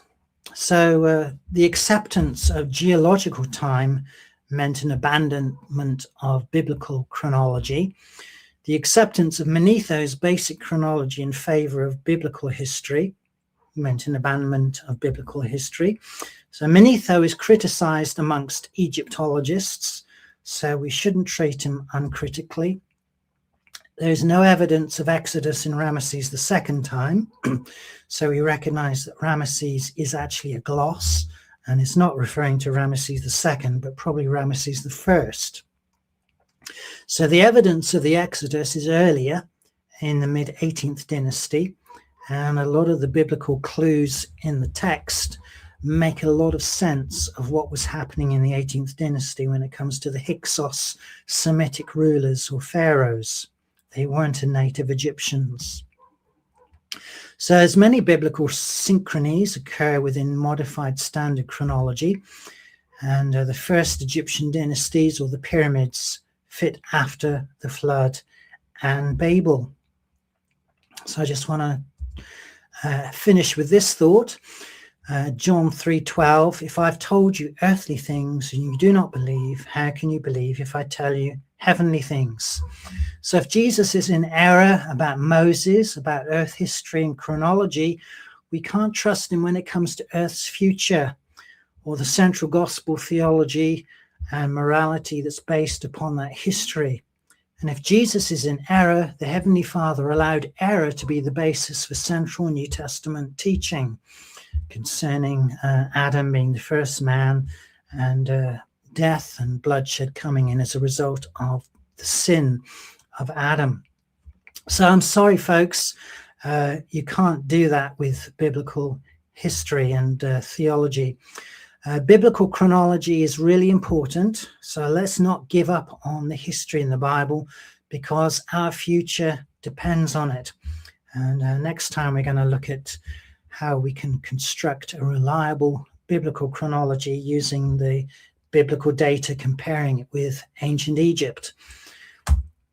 So if you found tonight fascinating, I can recommend some resources to you that can be found from Answers in Genesis website, and you can order those through the UK store, or if you're listening in America, from America Answers in Genesis. So this is archaeological evidence to support the biblical texts. I've not really spoken about a lot of archaeology tonight that lines up with the Bible, rather talk about what is chronology and why it's important. This is another great book, Evidence for the Bible, by Clive Anderson and Brian Edwards. Another great book, Background to the Bible, Archaeological Evidence to Support the Biblical Texts, and Archaeology in the Bible, Evidence to Support the Biblical Texts. You can get through that through Institute for Creation Research as well. And if you prefer DVDs, I can recommend the Patterns of Evidence DVDs for you, which looks at particularly the historical evidence for the Exodus and Israel in ancient Egypt. And I can also recommend their Thinker Updates, if you can sign up for those on the Patterns of Evidence website with Tim Mahoney. So I've done now. Back to you, Donny, for Q&A. And I'll just stop sharing my slides there. Gavin, so I hope you enjoyed that. Very impressive endurance, brother. That was excellent. Thank you. Highly informative. I really appreciate all the work and time and study that you put into that presentation. And that's only part one. So I'm really excited for part two. You did a great job setting the foundation, but also giving us a lot of information to digest and to think about.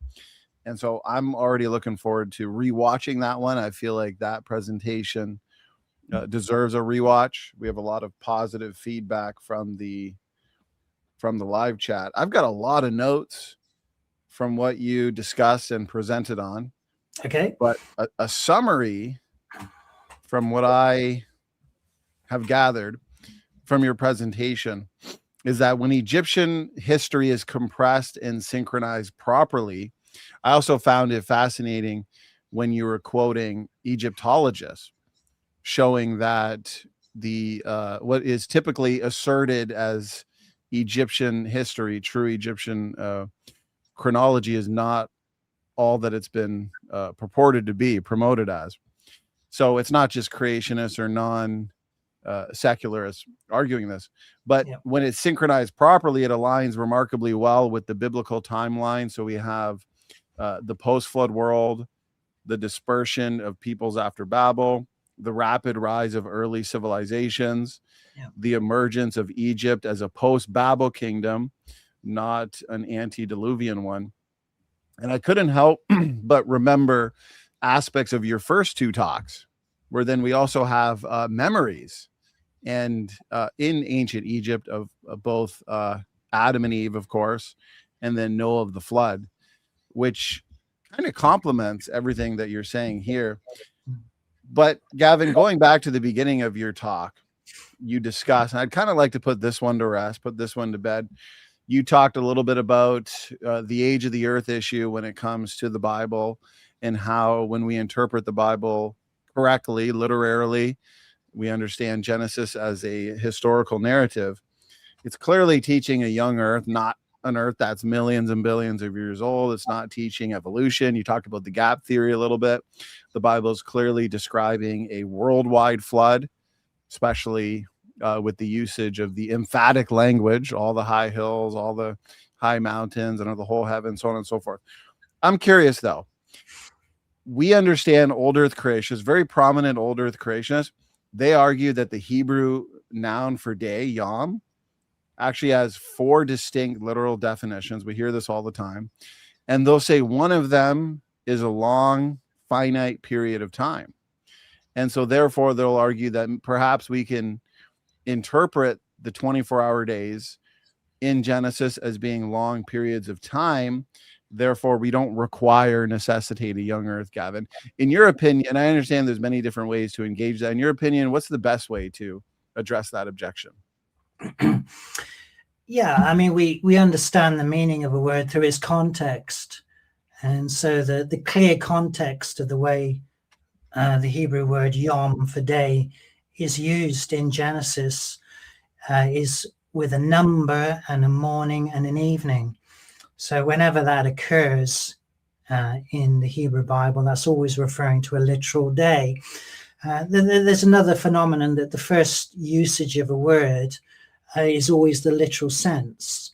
So you can't establish the meaning of a word if it's used poetically. So you have to establish the literal sense first before you can use it metaphorically. And that's what Genesis does. It establishes the literal meaning of the word day before it uses it metaphorically. And so it does that in the end of Genesis, in the day that God created Adam and Eve, for instance, meaning in the time period that he created it.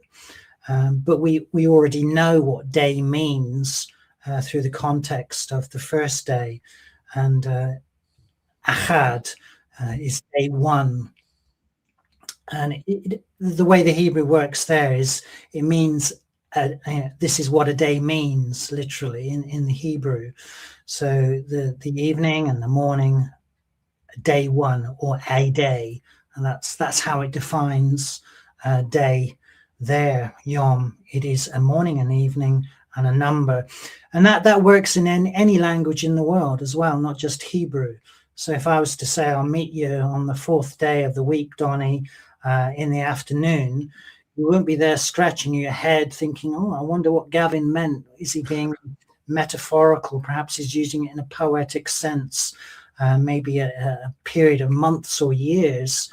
The context drives the meaning, and that's just basic rules of language, isn't it, anywhere in the world? So Monday, Tuesday, Wednesday, Thursday, in the afternoon, I'm going to meet Donny for a cup of coffee, and everybody knows exactly what I'm talking about.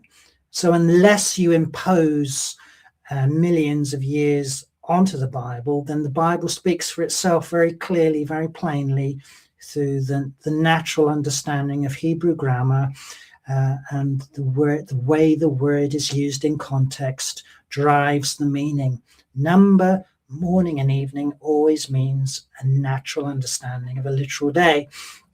Now, this is something that John Lennox, he's an Oxford mathematician and a very respected Christian author. And he wrote a book, 7 Days That Divide the World. And he talks a lot about trying to reinterpret the days to add millions of years to the Bible. He's an old earth creationist. He doesn't believe in evolution, but he believes that the earth is old because of geology. And he therefore tries to fit the millions of years into the early chapter of Genesis. And he says, oh, well, because Genesis doesn't always mean 24-hour days, perhaps it doesn't mean 24-hour days at all. So that's an astonishing leap of logic from someone that is so intelligent. No, you have to read it in context. And those days are 24-hour days. And another argument that he uses, well, on day 4, God created the sun. So how could there be days before the sun was created?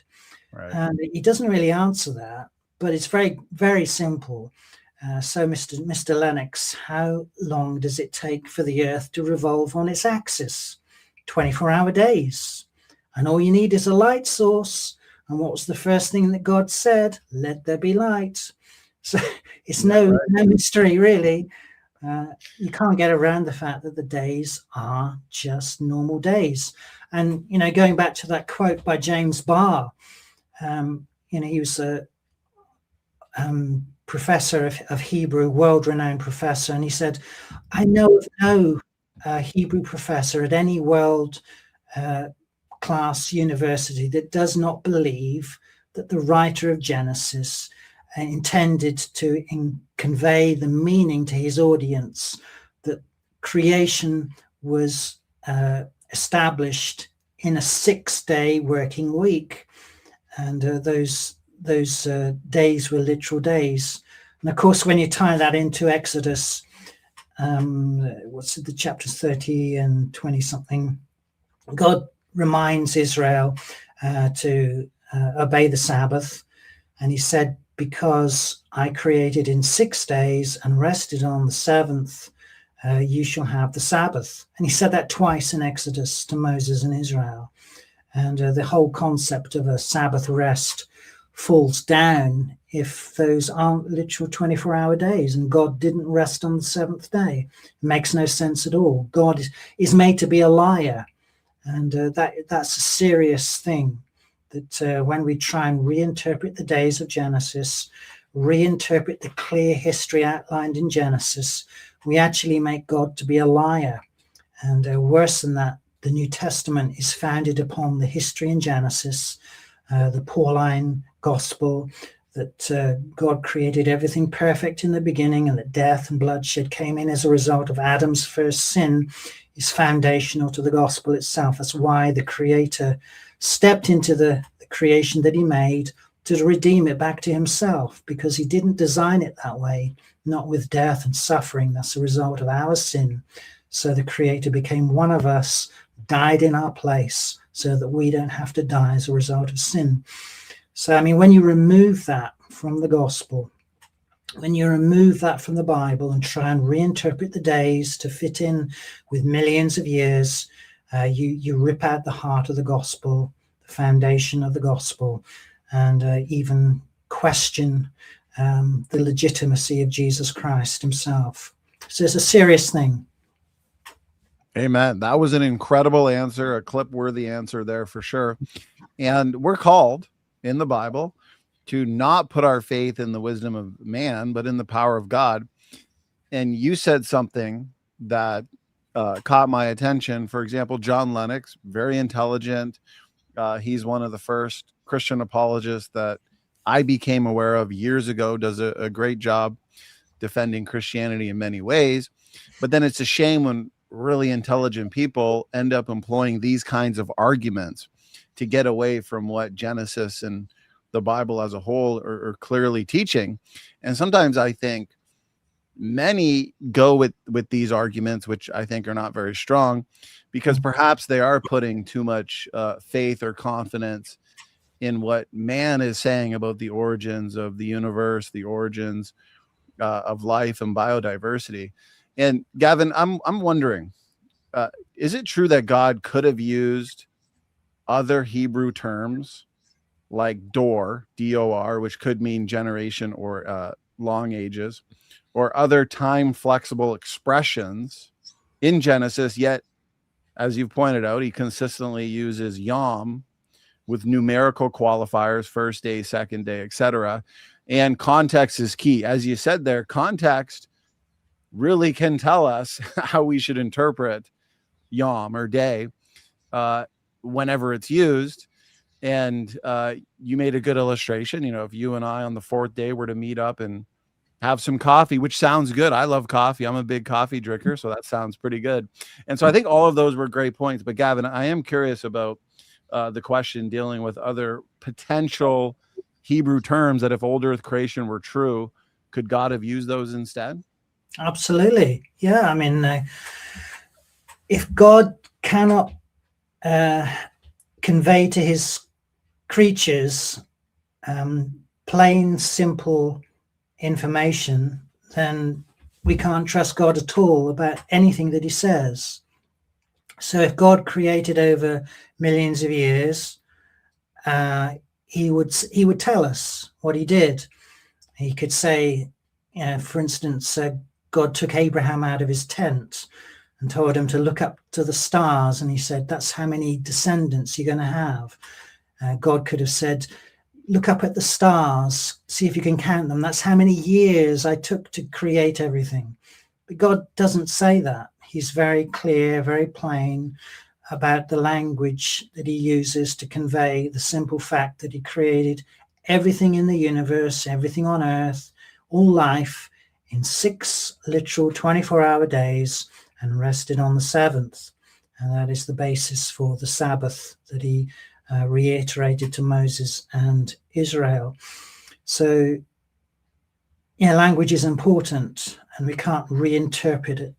And to add millions of years to the text is to do violence to the biblical text. So it's very clear language. I've heard in debates, we host a lot of debates here. I've heard old earth creationists, prominent old earth creationists from ministries like Reasons to Believe. They've pointed to verses in the Bible, like in Deuteronomy and other places, where it talks about ancient mountains, and for the chief things of the ancient mountains, and for the precious things of the lasting hills, verses like this. Mm-hmm. And then they extrapolate that to mean, well, because the word ancient is being used, or the descriptive language there would imply that the earth must be ancient, or it could be ancient. It doesn't have to be thousands of years old. Is that really what that kind of biblical language is telling us, Gavin? Well, at 6,000 years old, the earth is ancient. Yeah. It's all contextual, isn't it? So, I mean, they're just imposing their worldview onto the biblical text rather than reading it in context. So a text without a context is a pretext, as they say. So just driving their understanding through their own presuppositions and worldview. So when those biblical texts talk about the ancient earth or the ancient mountains, it's really referring it back to creation and the flood, and that in biblical context is ancient. You don't have another earth to compare it with. So those thousands of years from creation is a long period of time, and that's what the Bible's saying. But to add millions of years to that is a complete eisegesis. That's what it's called. Eisegesis is just reading into the text your own presuppositions. Well, that's a great answer. And when I hear arguments like that from old earth creationists, those are my thoughts as well. Okay, 6,000 years that is considered ancient. When we're learning about history in school, secular colleges and universities, if we're learning about ancient civilizations, they talk about ancient China, ancient Rome from 2,000 years ago. So to say that to use the word ancient does not mean millions and billions of years old. Yeah. I've got a question here from the chat. You did talk about this early on in your talk to help set the foundation. Jesus 2023 AD, appreciate the question. I have a question about the Genesis 1 gap theory. God created each in a day.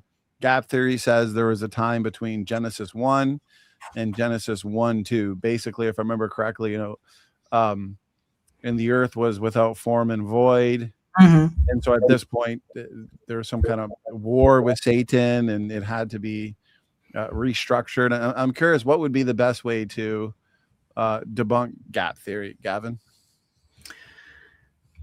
Well, again, it's just reading into the text what's not there. So the Hebrew there is tohu wabohu, which means formless and void.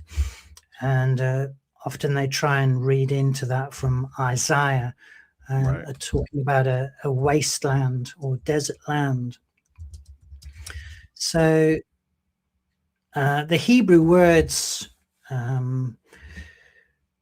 they don't support that that gap. So the claim of the grammar in Genesis 1:1-2 allows and even requires a time gap between the events in verse 1 and 2, in which they try and add them word millions of years. So the Hebrew grammar doesn't allow for it. And so, I mean, Hebrew scholars have studied that, and they recognize that the way the Hebrew works there, you just can't add any time in between. It's literally one thing after another. Right. So the Hebrew vav consecutive joins those statements together without allowing for a time gap in between them. And again, as James Barr said, that he's unaware of any Hebrew professor in the world that thinks that the author of Genesis is saying anything other than what he's saying, that these were literal 24-hour days that were consecutive, one after another. Yeah, and well, I think that's a good answer. And even if you just read it in English, regardless of whatever translation you read it in as well, in the beginning, God created the heaven or heavens and the earth. And then verse 2, it continues, and the earth. So now it's just clarifying. So the earth, when God created it, was without form and void, and darkness was upon the face of the deep. So now God is going to form it or shape it with land and clouds and so on and so forth. So to take that point and insert some kind of long period of time as a gap doesn't really make sense in the Hebrew or the English, from what I can tell. Now, I'm curious because I've seen a lot of critics. I've seen many critics of young earth creation, Gavin. They've now acknowledged that these arguments for the day age theory, long periods of time, redefining Yom in Genesis, don't really work. No. So scholars like John Walton, I think, and Michael Heiser, perhaps, they'll say, these ancient Near Eastern scholars, they'll say, well, Genesis 1 is not about God creating matter ex nihilo, but simply about God assigning function and order to pre-existing material. So that material was chaotic, and God is now assigning a function, basically, and inaugurating the cosmos as a temple, 7 days, 6 or 7 day temple inauguration. And so what would be the best way for us to engage that, to show that, no, that's not what it's teaching, because that way they can still hold on to the millions and billions of years, but also acknowledge the fact that, okay, we're talking about 24-hour days, Gavin. Yeah. I think John Walton is kind of falling out of favor anyway, because many people who do study the ancient Near East have said, well, how does he know what ancient Near East people thought? What's his presupposition for saying this is what they believed? Right. And there's not much evidence to suggest that this is how they thought anyway. So he holds quite a novel view. And how do you have a function without a form? If something's not been created, how does it have a function anyway? So logically, I just don't see how his views hold up. It's just another novel way of dehistorizing Genesis so that you can have the millions of years. That's all that's behind it. Right. I agree. And yeah, no, I think you did a good job there. You talked about the age of the earth. You talked about the gap theory. Then you talked a little bit about how the Bible is clearly teaching a Genesis flood. Okay, what about old earth creationists that say, well, we believe in a worldwide flood, but a worldwide flood in context of the world at that time? And then they'll quote 1st or 2nd Peter, where it talks about the flood came upon the world of the ungodly. So they might say it's worldwide, but wicked men were not spread out to all parts of the globe. So it was just localized to wherever men were, and they needed to be destroyed, not necessarily Antarctica and Australia and all these different places. Yeah, I think it was you that mentioned earlier the universal language of the Genesis flood, that the waters covered all the high hills and all the heavens. You can't get around that universal language. And just speaking physically, if you have water covering all the high hills, it's going to find its own level universally, globally. So all of those hills were covered under the whole heavens. So you can't just reinterpret the very plain, clear language of the text. If you reinterpret that, then everything's up for grabs, and you might as well just not bother. So the plain language of the Genesis text of the Hebrew, when it comes to describing the flood, is very universal. It means what it says, that the flood was global. And Jesus treated it as global as well as the other New Testament writers. They always referred to the flood as historical, as global. And Jesus taught from it as well. I showed you that slide right at the beginning. As in the days of Noah, so shall it be in the days of the Son of Man. So Jesus is teaching about his second coming, and that God will judge sin globally as he did at the flood.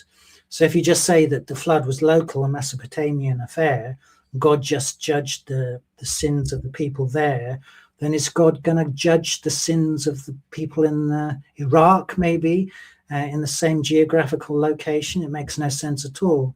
Now, Jesus was using the flood, Noah's flood, as a historical teaching point from which he launched the theology of the second coming and the universal judgment of God of sin of the whole earth. That's the whole point. And Peter, and he talks about the universality of Noah's flood as well. The whole earth was judged by water, will be judged by fire in the end days. It's not going to be a local fire, it's going to be a global fire. Right. And there'll be a brand new creation that will come out of that. But the flood is a global event in the Hebrew Bible. Again, James Barr said no other Hebrew professor would say any other thing than the writer of Genesis intended to convey to his audience that this is what they should believe, that the flood was global. Even William Lane Craig, who rejects a worldwide flood scientifically, he, within the last year, put out a video criticizing young earth creation, but pointing out that Genesis clearly described a worldwide flood. Yeah. But science contradicts that. So it must be allegorical or symbolic.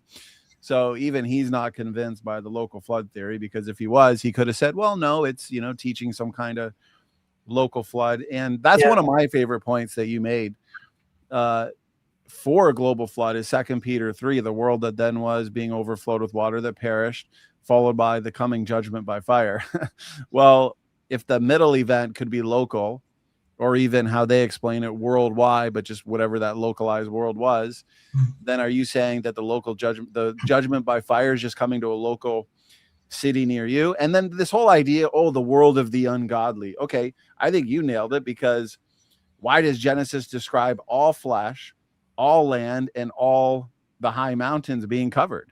There's no hermeneutical justification to say, well, that's just the world of the ungodly. No, it's saying all flesh. Are you telling me that there is a time in history that the old earth creationists could point to where we didn't have all animals largely spread out, or mountains and land? So to me, it's just not a very convincing point. But we do have somebody in the chat, and I think we just pointed to several verses. But what would be, maybe I could reword this question. So he's wondering, where did Jesus and the other writers claim it was worldwide? Obviously, 2 Peter, you just quoted with Peter himself. Genesis inspired by the word of God, but what would be to a critic a good verse to point them that's pretty definitive, like this is worldwide? Well, it's what Jesus said in Matthew 24:37-39. In those days before the flood, they were eating and drinking, marrying and giving in marriage until the day when Noah entered the ark, and they were unaware until the flood came and swept them all away. Right. So what would coming of the Son of Man? Luke 17:26-27, the flood came and destroyed them all. So it's using the same universal kind of language as Genesis 6-9 uses. And Jesus upheld Moses at every point. So, Jesus, in a way, doesn't have to spell it out to his audience, because his audience were Bible-believing Jews. They believed Moses. They believed that the flood was global.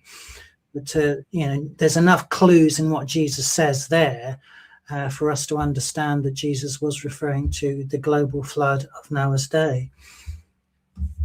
It's an excellent answer. You did a great job on those.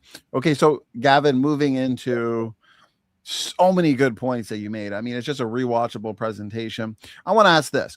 A critic might say this, Gavin, why is it assumed the Bible must conform to Egypt rather than Egypt being evaluated against the Bible?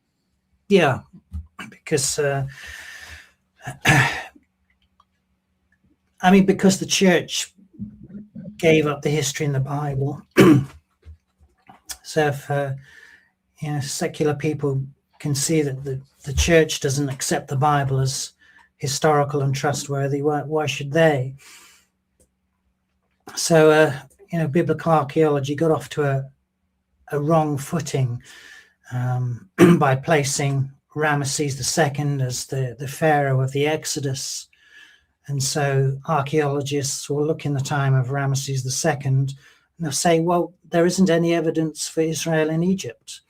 And so if you can't believe that, then the rest of the history in the Bible is not trustworthy. And of course, the geologists already said you can't believe in a young earth or the flood. So biblical history has been whittled away at for several centuries through geology and archaeology. But when we recognize that, when we look for the patterns of the evidence of the Bible in archaeology and look in the right places, then the archaeology lines up perfectly with what the Bible says. So I'll just mention this about the Exodus in Egypt. When you read about the account of Joseph introducing Jacob and his brothers to Pharaoh, he said to his brothers, don't mention that you're shepherds, okay? Because the Egyptians think that shepherds are abominable. And when his brothers got before Pharaoh, they kind of forgot what Joseph said and just blurted out, oh, by the way, we're shepherds. And Pharaoh didn't blink at all. And he said, okay, I'll give you the best land in Goshen for your sheep, and you can look after mine as well. And just that would never, ever happen if the Pharaoh was a native Egyptian, because the Egyptians thought that shepherds were abominable. And in fact, one of their gods was a sheep. So they worship sheep. And they would never also give a non-native land or rulership as well. And also what the Pharaoh said about Joseph when he interpreted his dreams was very telling. He said, who can find a man in whom is the Spirit of God like this man? And a native Egyptian wouldn't talk like that. He talked about Ma'at, upholding the divine nature. He talked about many, many gods, and the Pharaohs was the living image of God on earth. So he would never talk about the Spirit of God in a non-native. So the only thing that makes sense of all this, these clues in Exodus and the end of Genesis there, is that the Pharaoh under Joseph was actually a Semitic pharaoh. He wasn't a native Egyptian. He might have had native Egyptian servants who would be offended by the fact that they were shepherds. But the only time that happened was during the Second Intermediate Period, when the Hyksos ruled Egypt, and they were Semitic pharaohs. They weren't non-Egyptian pharaohs.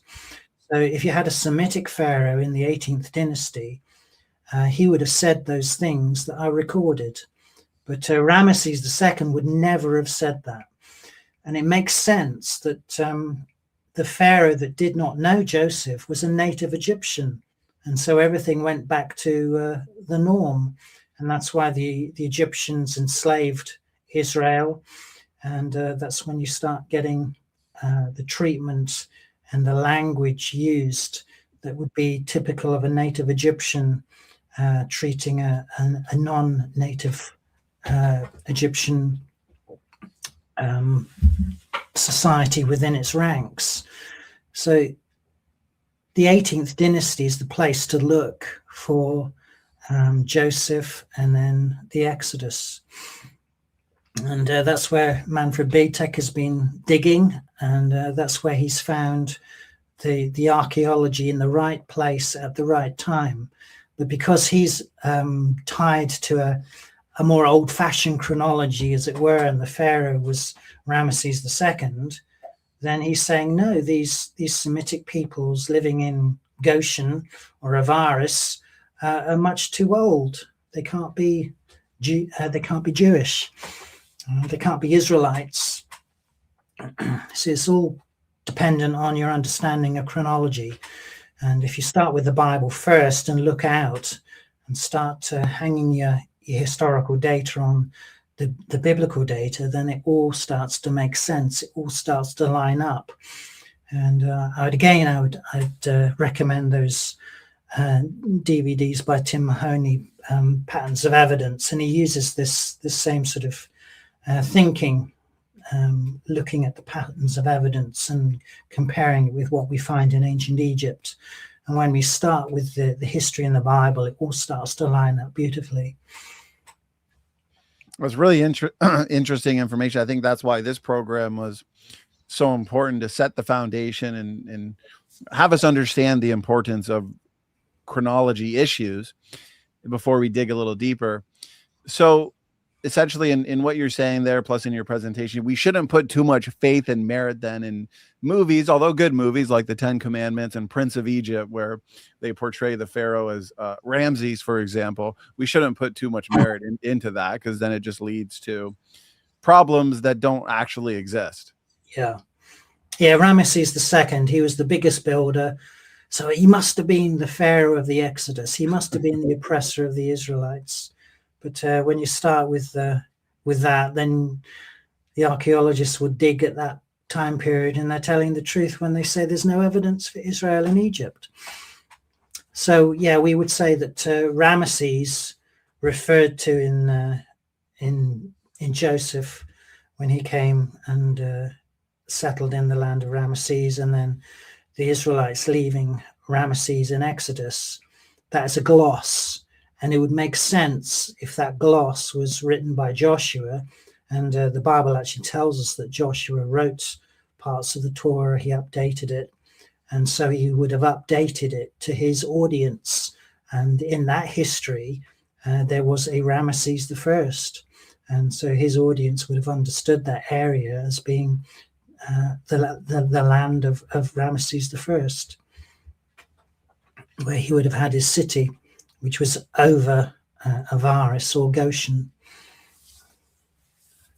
What about if someone were to say, or some people argue, and I'm not sure if this is something you're going to touch on in a lot of detail in the second presentation. If so, we don't have to discuss it too much, but I've read the position that says Thutmose III was one of the greatest and most powerful pharaohs of Egypt. If I remember correctly, he engaged in 17 campaigns, and they actually just abruptly end at some point, which could be evidence for the Red Sea crossing and the destroying of his army. which could set the way for Joshua's conquest. I'm curious if you could speak to is there any merit to that? Is that a position worth considering, or? Yeah, I would say Tutmosis III is probably a good candidate for the Pharaoh of the Exodus. There's a lot of merit in that, because let me think. So his mother was Hatshepsut, and seems to fit in well with the princess who rescued Moses. Right. And her name was actually chiseled out of most of Egypt's tombs. So you have Hatshepsut's temple, and her name has actually been chiseled out. So there was something about her that the Egyptians after her didn't like, and it's quite possibly the fact that she was to be blamed for Moses and taking the slaves out of Egypt. And the fact that what happened after as well, Akhenaten, it looks as though that if you place the Exodus before Akhenaten, then he would have thought, wow, the Egyptian gods were dealt a blow through the 10 plagues and the crossing of the Red Sea. We'd better get back to this idea of having one God, and the Aten, the sun disk. So that's quite possibly why he abandoned the gods of Egypt, because they were dealt such a blow in the 10 Commandments. The 10 plagues. But his son Tutankhamun abandoned his father's reforms and went back to the old gods, because he didn't have perhaps a personal memory of what happened during Moses's time. So when you start putting the pieces together, I think Tutmosis is a good candidate. Hatshepsut, the princess who rescued Moses, and then Akhenaten was a religious reformer who was scared stiff of Yahweh, and what happened there. There's something interesting going on in Solab as well. There's a reference to the tribes of Shasu, and this tribe of Shasu, so Yahweh of Shasu. So the word Shasu refers to a tribe, and the name Yahweh is actually occurring in this period, just after the 18th dynasty. And it seems to be referring to a non-landed tribe that worship Yahweh, but they didn't have their own land. And this must be referring to, the wilderness wanderings. And then as soon as Israel gets into Canaan, that's when you get Israel being referred to as a nation after that. So again, those are some more wonderful synchronisms that tie up with Israel leaving Exodus, a period of 40 years of just disappearing, and then becoming a nation soon after that. Well, there's so much interesting information there, and I believe as well that there's a really good case to be made that Tutmosis III could be the Pharaoh of Egypt. And I think it's really interesting, Exodus, of what you said, of the evidence that he erased his stepmother, Hatshepsut. I think I'm pronouncing that incorrectly. Hatshepsut, for adopting Moses in the royal family. And so from my understanding, that's well documented, the erasing of her from records and monuments, which began after 1446 BC, would it be, if that's what we're placing? Yeah. So that makes sense if they would look to her as being responsible for adopting Moses. And then the ripple effect of that obviously would be the crossing of the Red Sea. And so does that mean he would have erased evidence for the Hebrews in Goshen? as well? Well, the archaeological evidence for the Semitic peoples in Goshen is there. Okay. So I mean, they couldn't erase that. But Egyptians are very typical in the way they spin the narrative in their favor. They wouldn't write about their own defeats. The Egyptians never did that. And even if they were defeated in armies, in battle rather, they would spin it so that they came out on top. So their triumphal walls always adorned the records with their triumphs, and Pharaoh being the upholder of Ma'at in the Egyptian culture. And we've seen images of Pharaoh clubbing his enemies on the head. So Egyptians would never talk about their defeats, and so they wouldn't mention Israel defeating them in the Red Sea or through the plagues, and upholding their gods as supreme.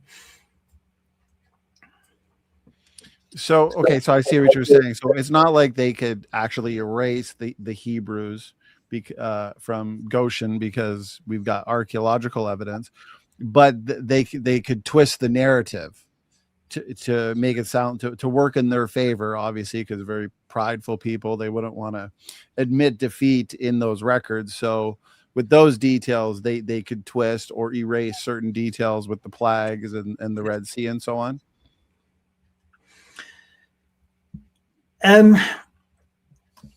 Again, I don't think they would dare mention it. Okay. Yeah, so not even mention in the first place to have something to erase. Mm-hmm. Yeah. Yeah. So, okay, that's a good, because you hear critics all the time argue like an event like we see in Exodus, you'd expect that to be written down somewhere other than in the Bible, which in Egyptian records. But like you said, why would they write that down in the first place to admit such an epic defeat? Yeah, that's right.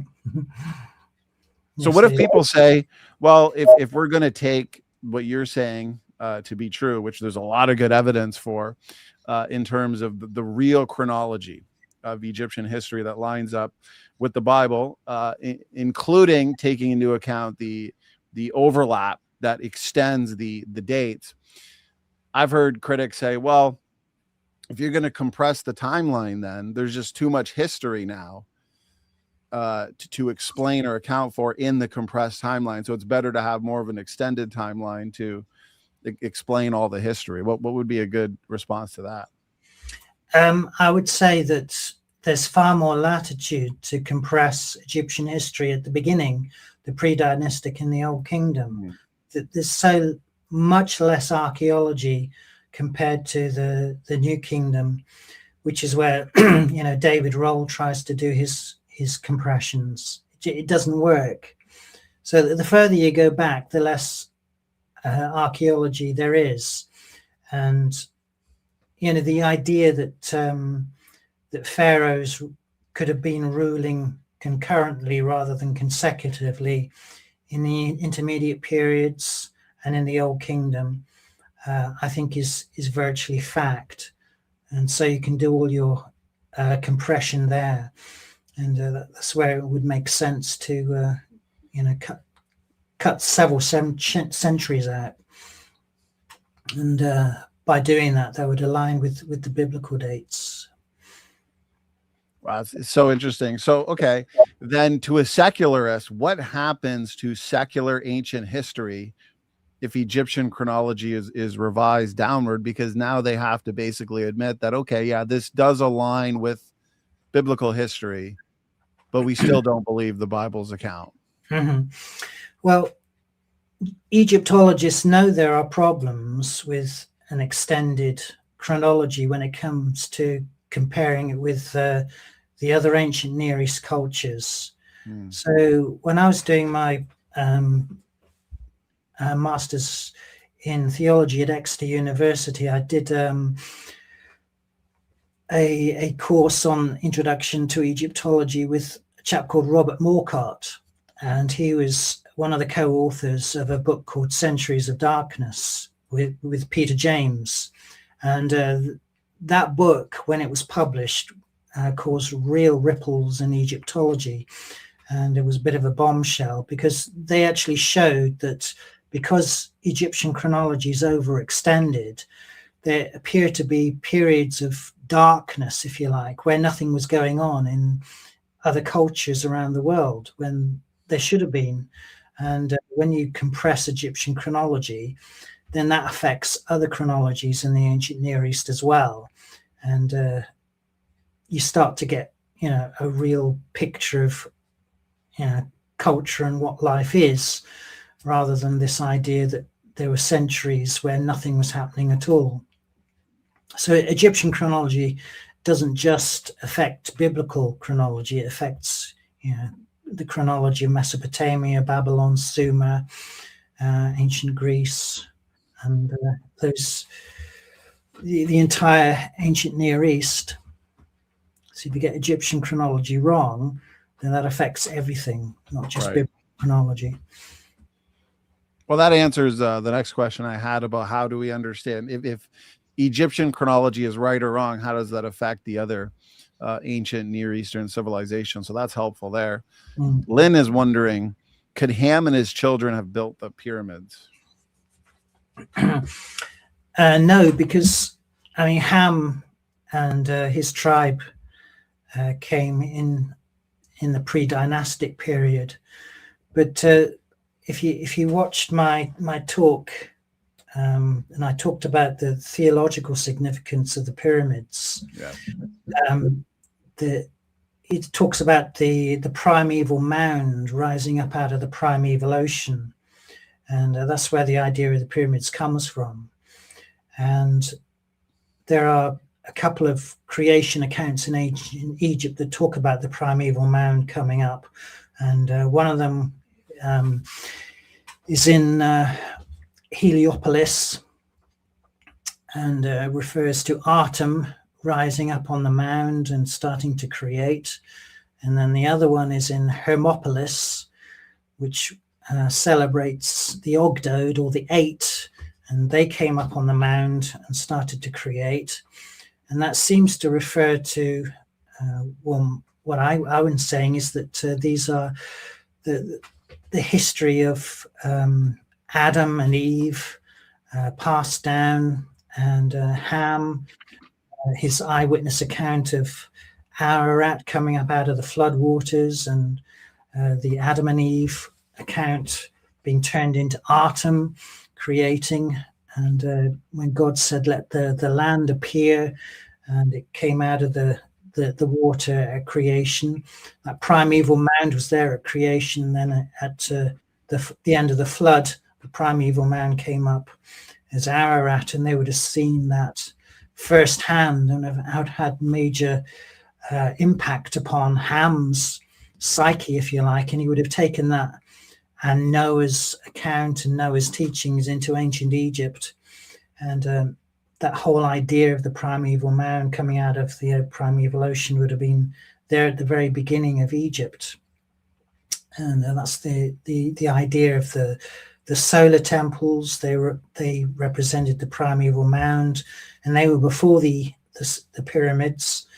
And then the first pyramid was built like a flat top mastaba, and several layers on top. That became Saqqara, the step pyramid, and then the first true pyramids were built after that.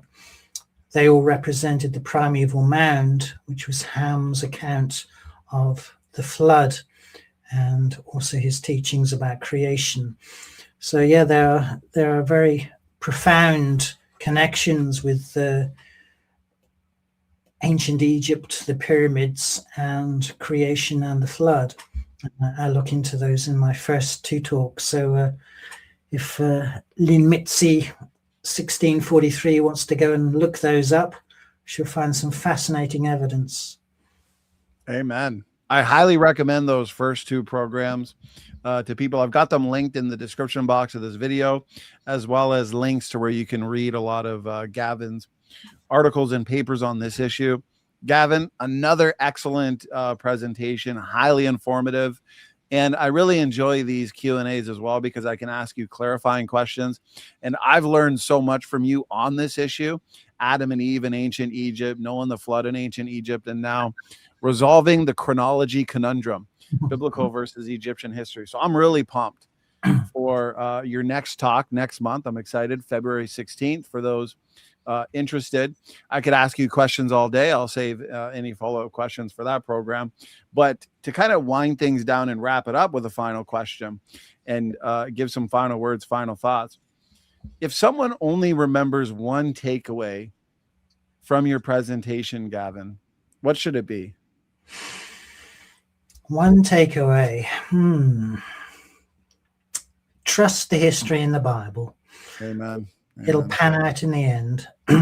Every time an archaeologist or a scholar says there's no evidence for this or that in the Bible, the next year they'll dig it up.